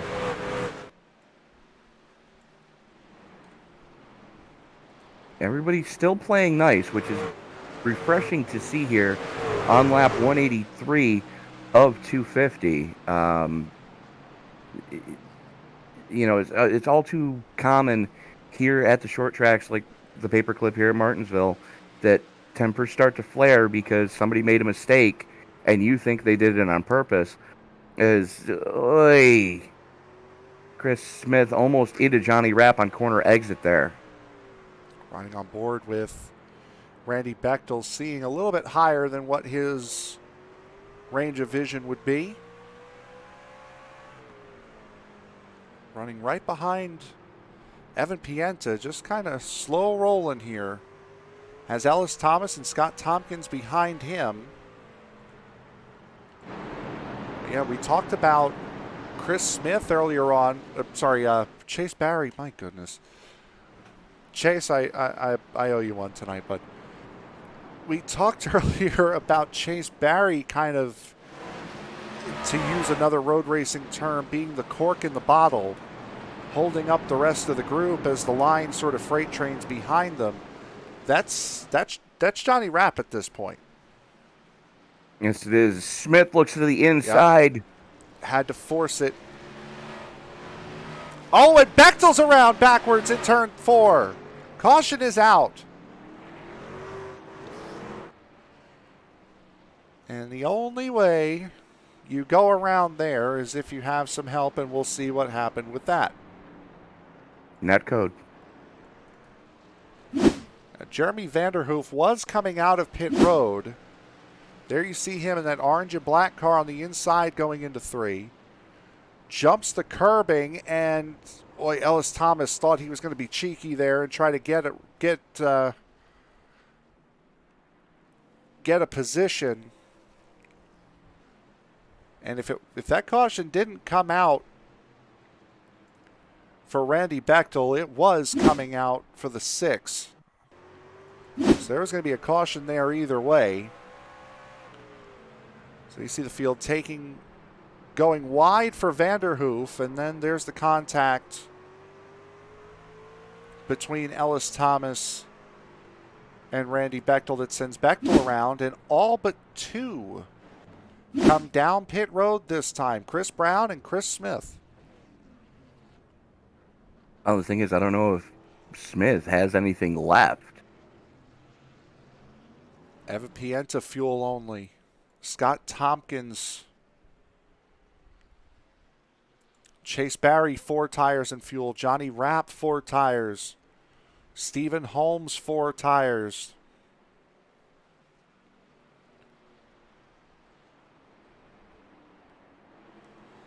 Now there does come a point in the run. Oh, it's Dan Dill. Loops it coming out of turn 4. Just trying to catch up to the pace car. Sorry, Dan, we caught it.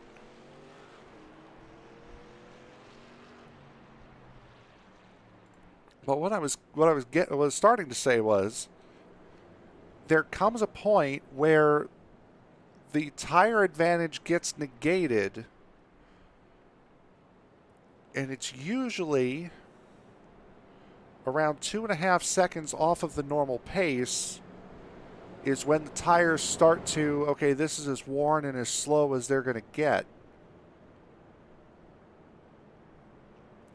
Problem is, though, there is a big gap between Chris Brown and Chris Smith and the laps that they've done on their tires, same with Pienta and Tompkins, as there is between Chase Barry, Jonny Rapp, Stephen Holmes, Dan Dill, and the lot.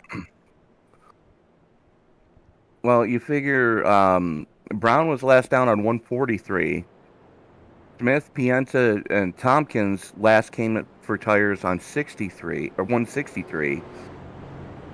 So, I mean, your 25 lap difference with tires going to Chase Barry and company back there. So this could get very interesting very quickly on this restart. And that 25 lap difference is just between second, third, and fourth. Add another 20 laps to that to the race leader. Right. So it's going to get pretty insane here as we get to the end. And Tony, I've already done what needed to be done, but the bots are back. Yeah, crap. As I said, already done what needed to be done. As we're back to green flag racing. Boy, Scott Tompkins got in there deep. Look to the outside of Chris Smith for a brief moment. Evan Pienta ends up taking third, but Chase Barry gets to the inside. He's got the 28 of Chris Smith. Now going to try to get the 00, but somebody's around backwards. I believe it's the 85 of Chris Hone. It is. Be right back. So Chris Hone is coming through turn 2. Gets in too hot.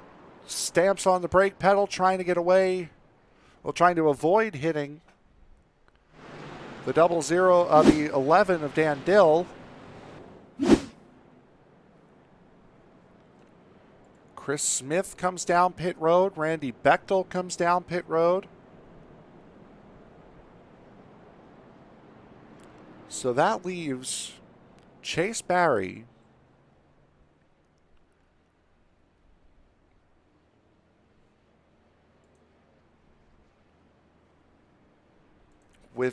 so that leaves Chris Brown up at the front with now Chase Barry next to him. I was going to say Barry on fresh tires behind the 136 of Chris Brown, but that was before Evan Pienta came down pit road.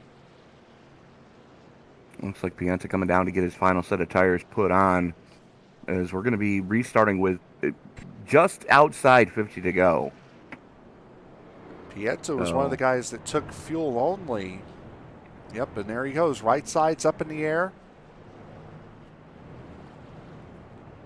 And now the lefts. So Pienta, 4 tires and fuel, puts himself at the back. Chris Smith took his set of 4. Randy Bechdel the same.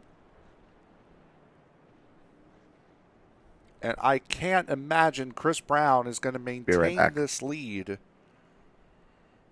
I can't imagine that Chris Brown is going to maintain this lead for too long. We saw how quick Chase Barry was right there, just in that short lap that we were green flag racing.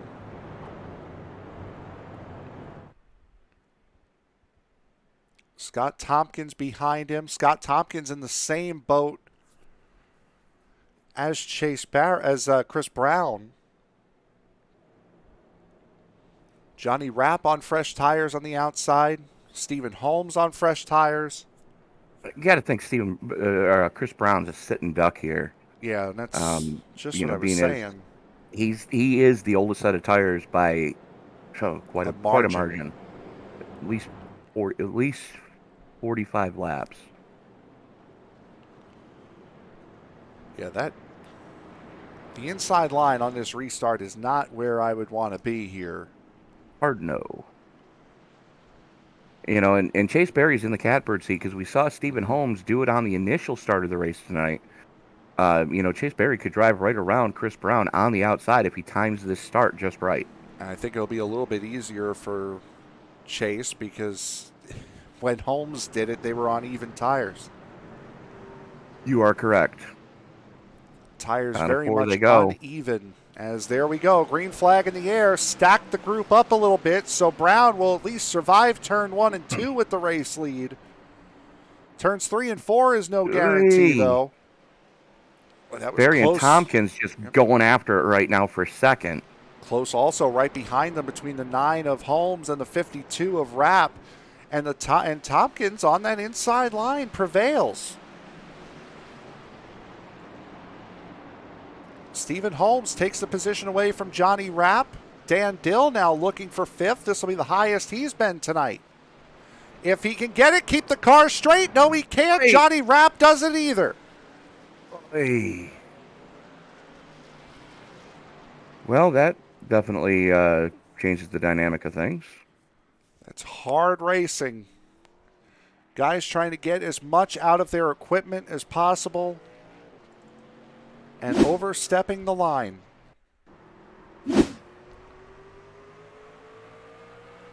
Now Rapp,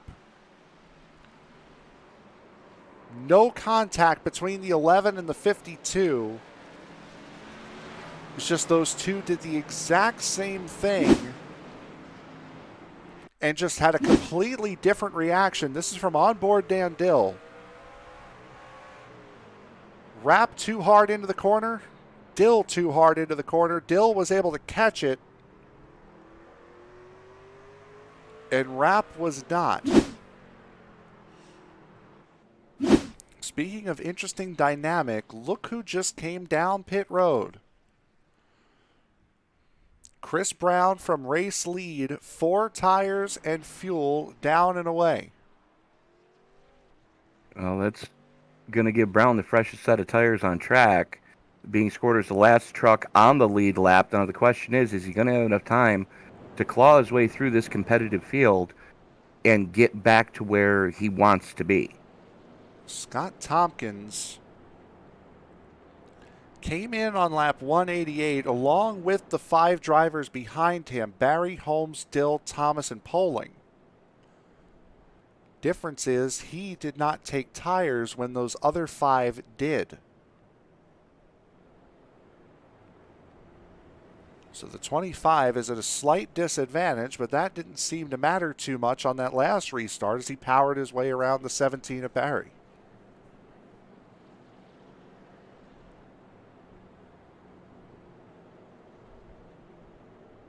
Yeah, absolutely. Is, you know, there's still a ton of racing left here tonight.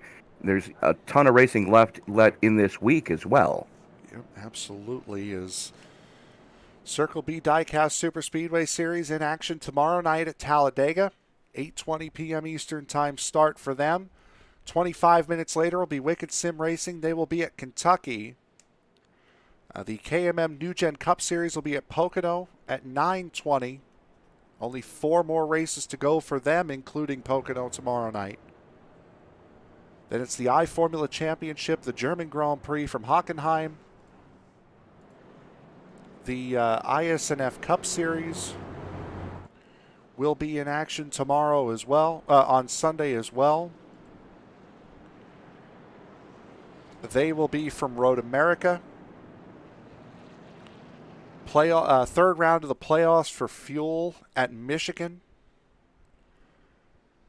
And then the Sunday night NASCAR series will be at Kansas this week as we get set to go back to green flag racing. 45 laps to go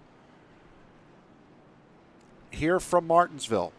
Green flag back in the air. Tompkins wastes no time. Inside line, gets no conceivable jump. And Chase Barry into second without contest. Stephen Holmes working on Dan Dill right now for third as he's got Ellis Thomas glued to his tailgate. As they haul it off into turn number 3, still in lockstep. Holmes trying to make his recovery drive work as he is now back into a podium position after starting on the outside of row number 1, leading the entirety of the first stage, and then unfortunately having that incident in stage 2, which shuffled him to the back of the pack. Great recovery drive for the 9 right now. This is the highest Stephen Holmes has been since that second restart of stage 2. As Larry Poling, I believe, has gone around, and yes, the caution has come out. U.S. Army number 69, Waterville, Ohio native. Just a little too much. Watch out in front of the leaders. Boy, oh boy.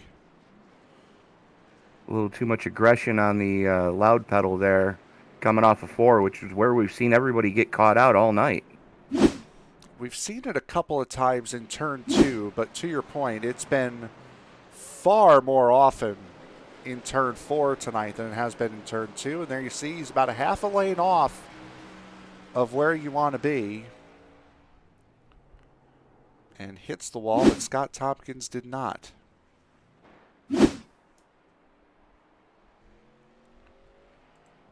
Speaking of Scott Tompkins, he will hold the lead as of this moment. He will, but for how much longer can he do so, as we are working lap 210 of 250. So next time by, it'll be, it'll be 40 to go. And is Jeremy Vanderhoof going to be getting the free pass to get back up towards the front? The field scattering to allow him by. Vanderhoof, the only driver not on the lead lap, and with this free pass, he will now be down 7 laps to the race lead. Only one retirement here tonight. That was Mike Mock, who had a throughput. Other than that, everyone's still here, and everyone except for Vanderhoof on the lead lap. And that's impressive. You know, especially at a place like Martinsville, that's very impressive to have, this late in a race, have 13 trucks still all in contention. I would agree.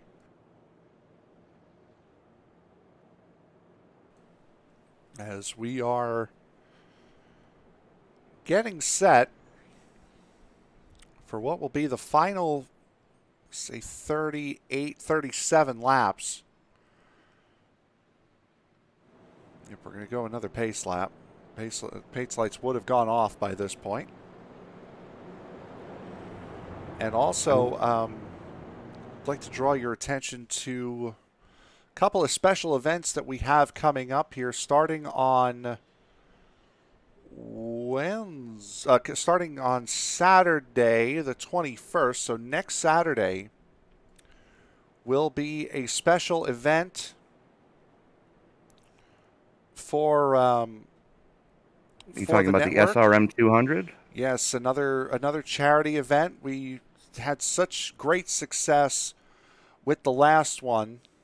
This next one will be in the trucks from Las Vegas. It will be the SRM Race Against the Stigma Mental Health Awareness 200, coming up on Saturday the 21st.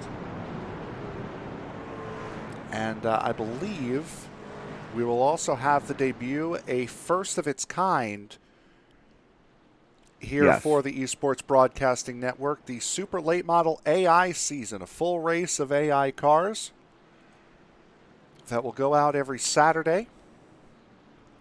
And no, folks, we're not joking when we say that it's a full computer-controlled race.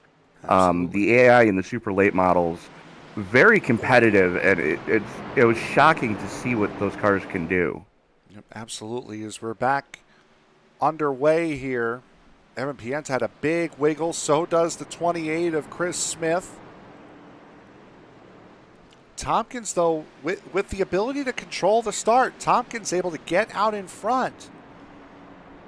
And he's got that ability to hold the line that he wants, but the 17 has a greater ability, which would be to get off the corner a little bit better. Yeah, absolutely. But clean air being king right now, is Scotty Tompkins able to hold Chase Berry at bay. Stephen Holmes starting to pull a little bit of a gap on Dan Dill for third. as Dill's falling back into the clutches of Chris Smith, who's another one that's on a good recovery drive right now. These guys are all single file right now. Chris Brown, who started a couple of restarts ago back in the 13th position, he is down in 7th, has clawed his way back up, got past Randy Bechdel on the start. So the man with the freshest tires right now and the pole sitter in the 7th position right now, is everyone starting to see a little bit of daylight, or, well, artificial light, I should say, between front and back. And bad news if you're an Ellis Thomas fan, throughput. Oh. Yeah. Saw him start to trickle down the order as here comes the 136 of Chris Brown to the inside of Evan Pienta. Pienta forced way out of the line, just does avoid hitting the wall coming out of 4. He's made his acquaintance with that turn 4 wall a couple of times tonight. This time he avoids it and he'll lose the position. And Chris Brown on the freshest set of tires on track right now, making his climb back up through the field. Question is he going to have enough time as Chris Smith gets into the wall coming off of 4 that time? Scott Tompkins, speaking of guys on fresh tires, Tompkins is not one of those guys. No.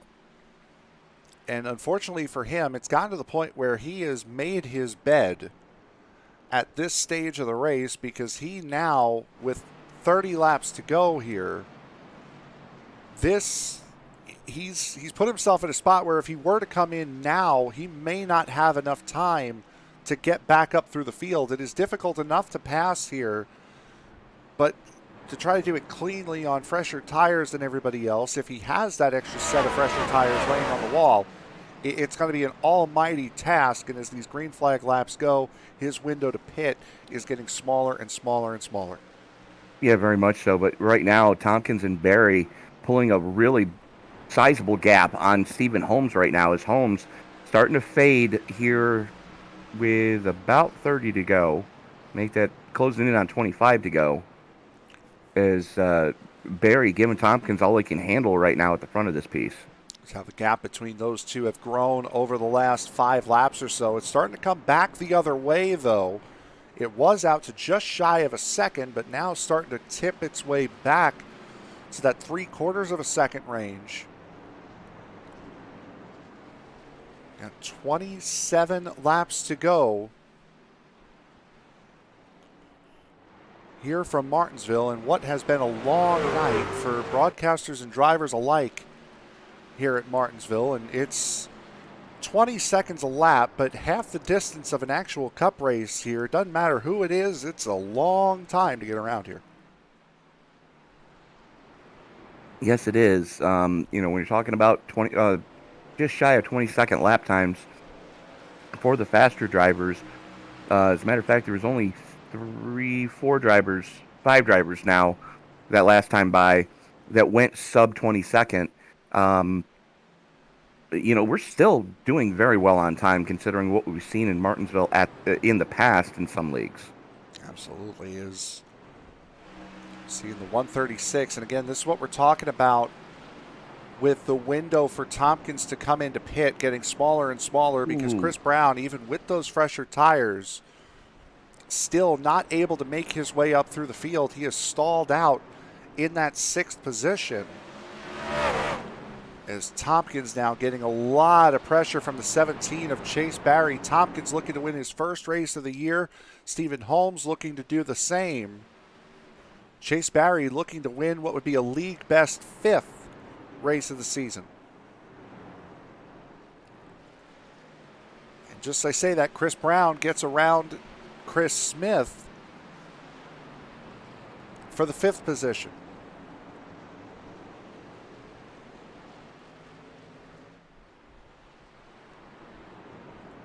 So Jeff, your horse is still in this race. Yes, absolutely. Called Chris Brown before the race started, but Brown's had a very strong night. Doesn't have the finish right now to state that he's had as strong a night as he's had.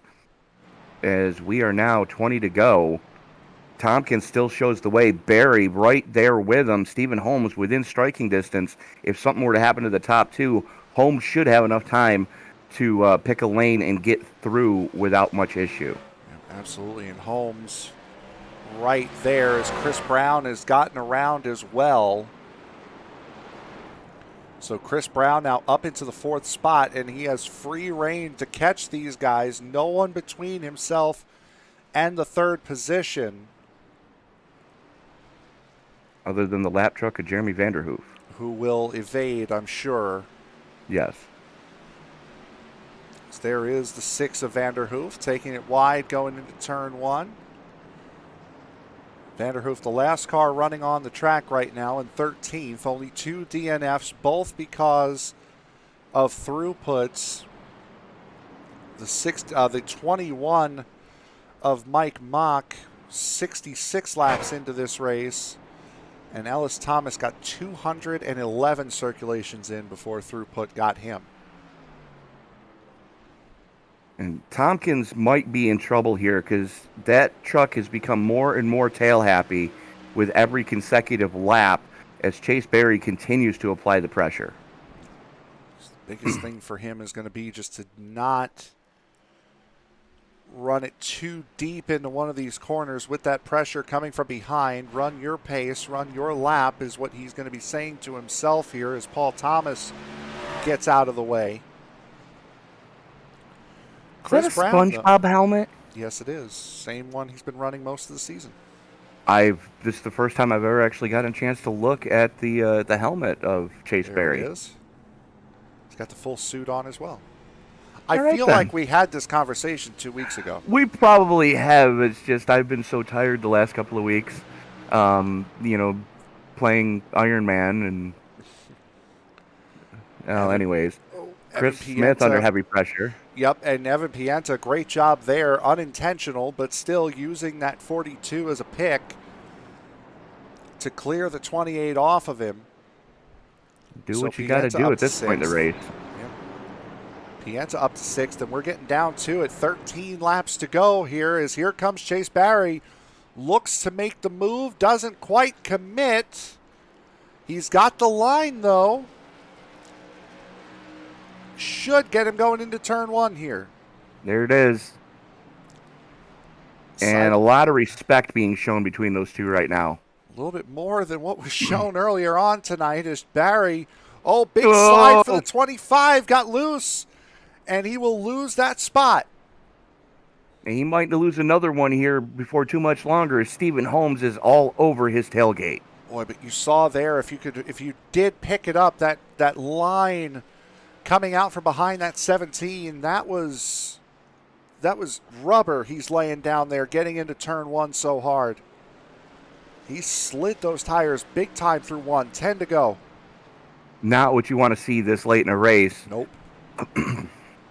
But Chase Berry in command of this one, about 7 truck lengths to the good over Scott Tompkins. Stephen Holmes about a truck length and a half back as your top 3 still over a second and a half to the good, about half the distance of the front straightaway back to the 136 of Chris Brown, who started this race on pole. Yep, and even with those fresher tires, Chris Brown really has not made a dent in the time of the guys in front of him. He has closed it up some, but with how much his tire advantage was, it really not what we expected as Dan Dill falls from 5th all the way down to 8th in 1 lap. Now has Jonny Rapp behind him. You figure Brown had to restart in 13th. Yep. And he had to pick his way through traffic. So you're using tire up there. And now that he's gotten clear, is big wiggle out of Tompkins coming off of 2. And this is why we were saying with 30 laps to go that Tompkins really, his window to pit is gone now. If he did have that extra set of tires laying on the wall. Absolutely. 6 to go as they work their way around the lap truck now of Larry Poling. This is the first time tonight the 69 has gone a lap down. Just clips That's an excellent run out of the 69 tonight. Yep, absolutely. So it'll be 10 trucks finishing this race off of on the lead lap, pardon me. There's 5 to go. Chase Barry is 2.5 ahead, and this is pretty much done and dusted as far as this goes. Last thing he wants 4 to see laps is to go. that one dreaded flag that nobody wants to see right now. We've seen it enough tonight. As right now, Tompkins and Holmes just get out the pitchforks and axe handles because they're throwing down.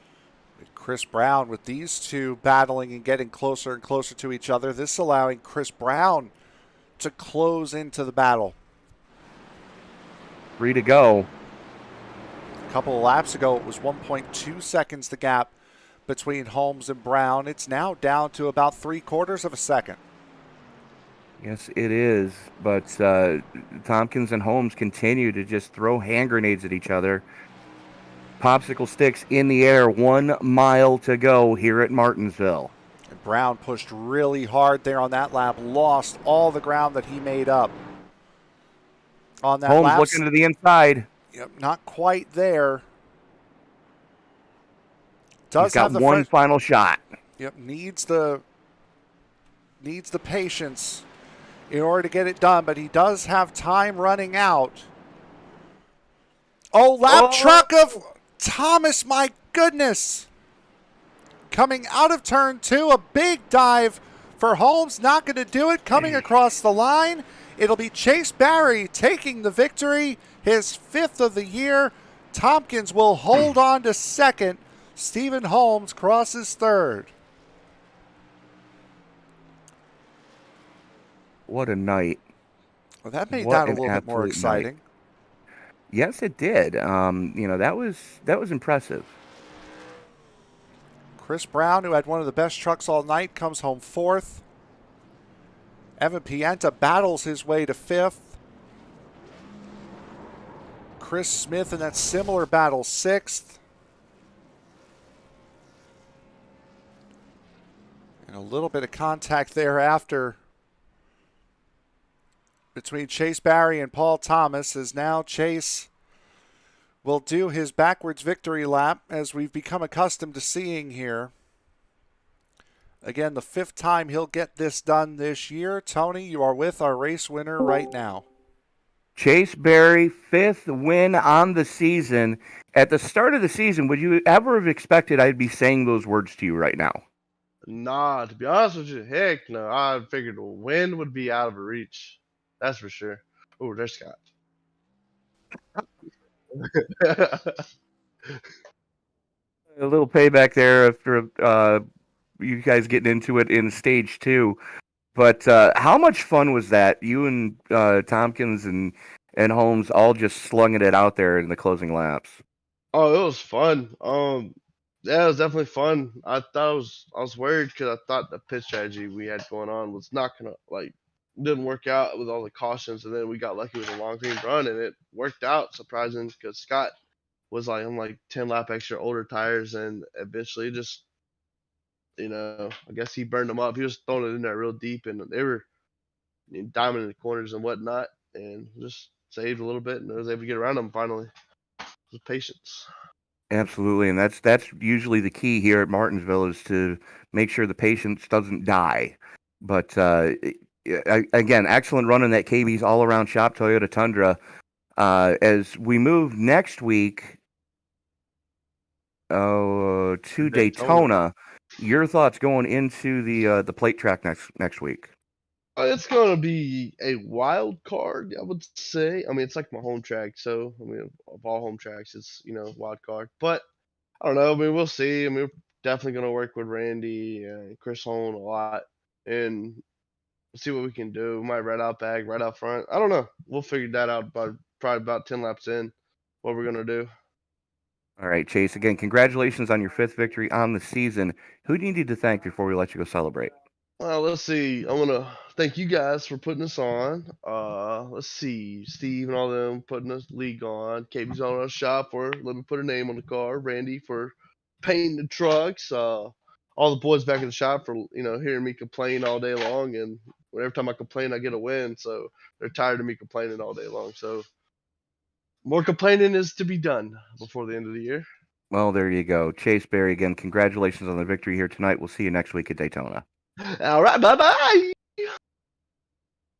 Chase Berry, the John Force of the TNT Truck Series. Absolutely. Tony, a little bit of help in the chat would be appreciated.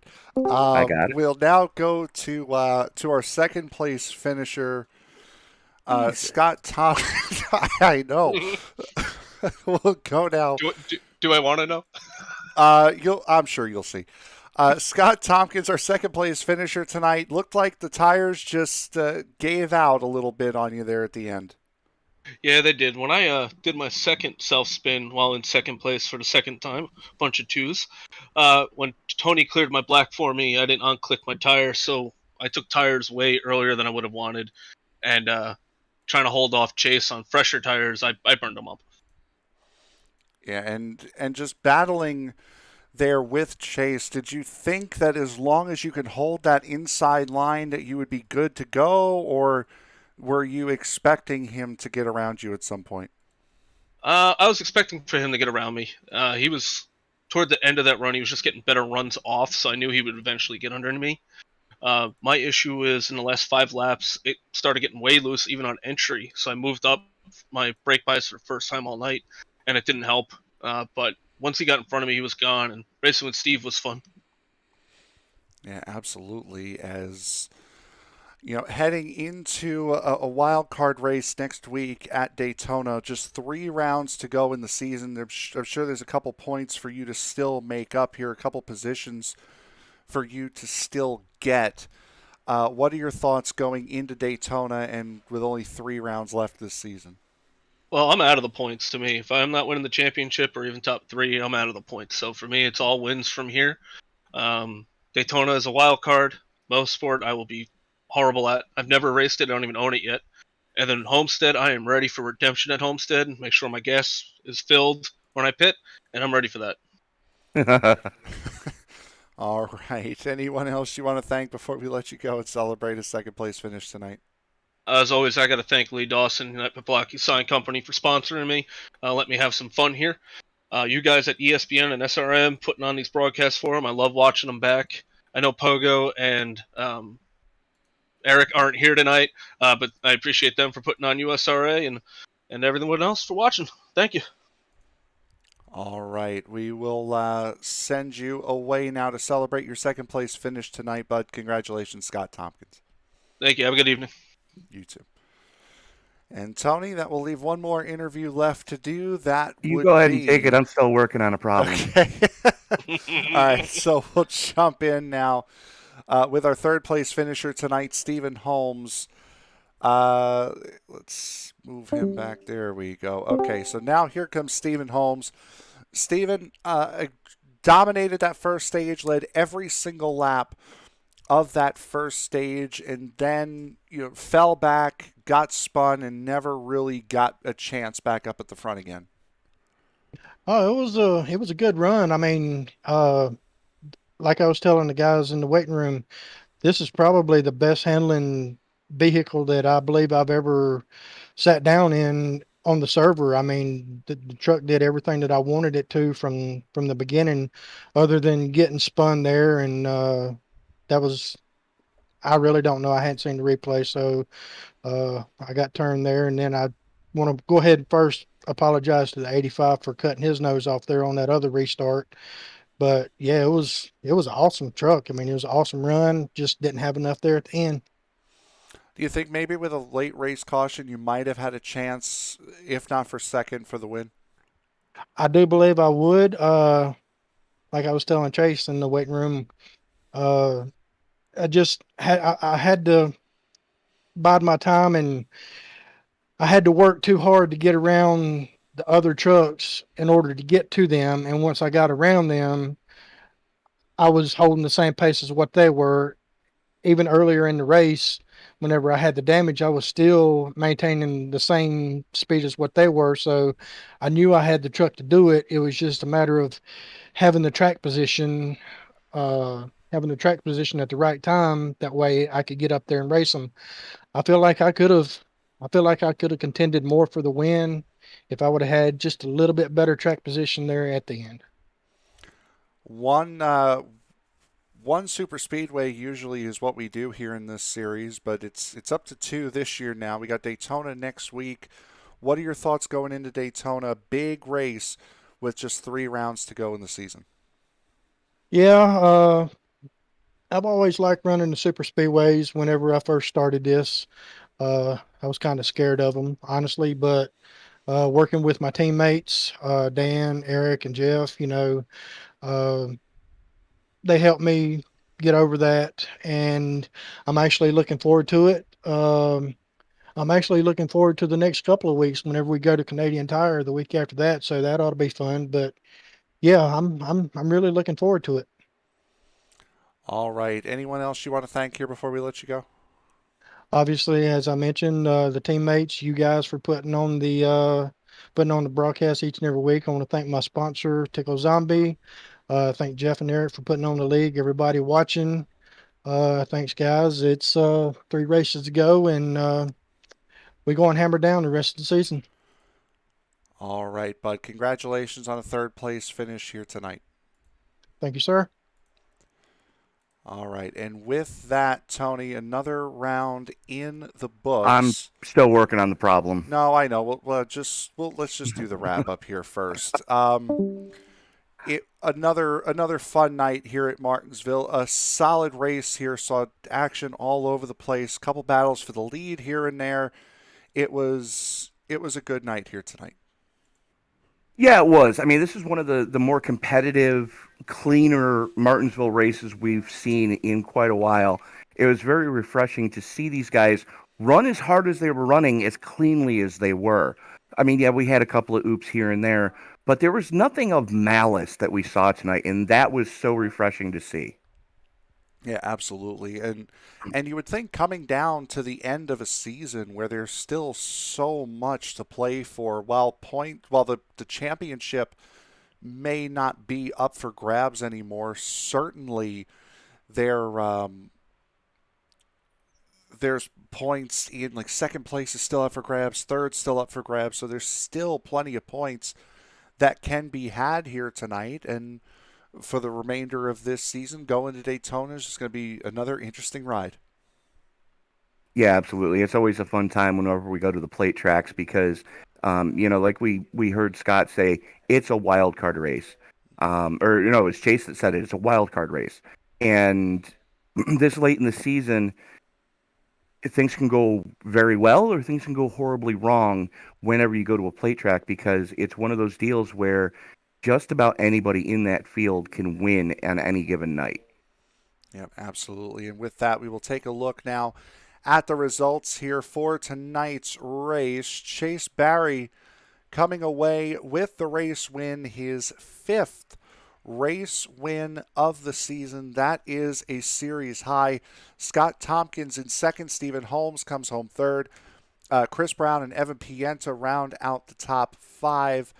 Chris Smith, Randy Bechdel, Dan Dill, Jonny Rapp, and Chris Hone not only round out the cars on the lead lap, but they also round out the top 10. Larry Poling, Paul Thomas, Jeremy Vanderhoof, Ellis Thomas, and Mike Mock round out the entire finishing order here tonight. 15 cars for round 15 here at Martinsville. That will pretty much do it for us here tonight. Again, coming up tomorrow, 3 races. The Circle B Diecast Super Speedway Series will be at Talladega. Wicked Sim Racing at Kentucky. The KMM New Gen Cup Series, they have 4 more races to go as well in their season. They will run from Pocono coming up tomorrow night. And then this Saturday off. On Sunday, the first race of the 4 will be the iFormula Championship, the German Grand Prix from the Hockenheim Ring. Hope we could see you there for all of those races. For my broadcast partner, Tony Trapasso, I am Frank Marchese. Thank you very much for making us a part of your evening. We will see you all next week from Daytona. Good night, everybody.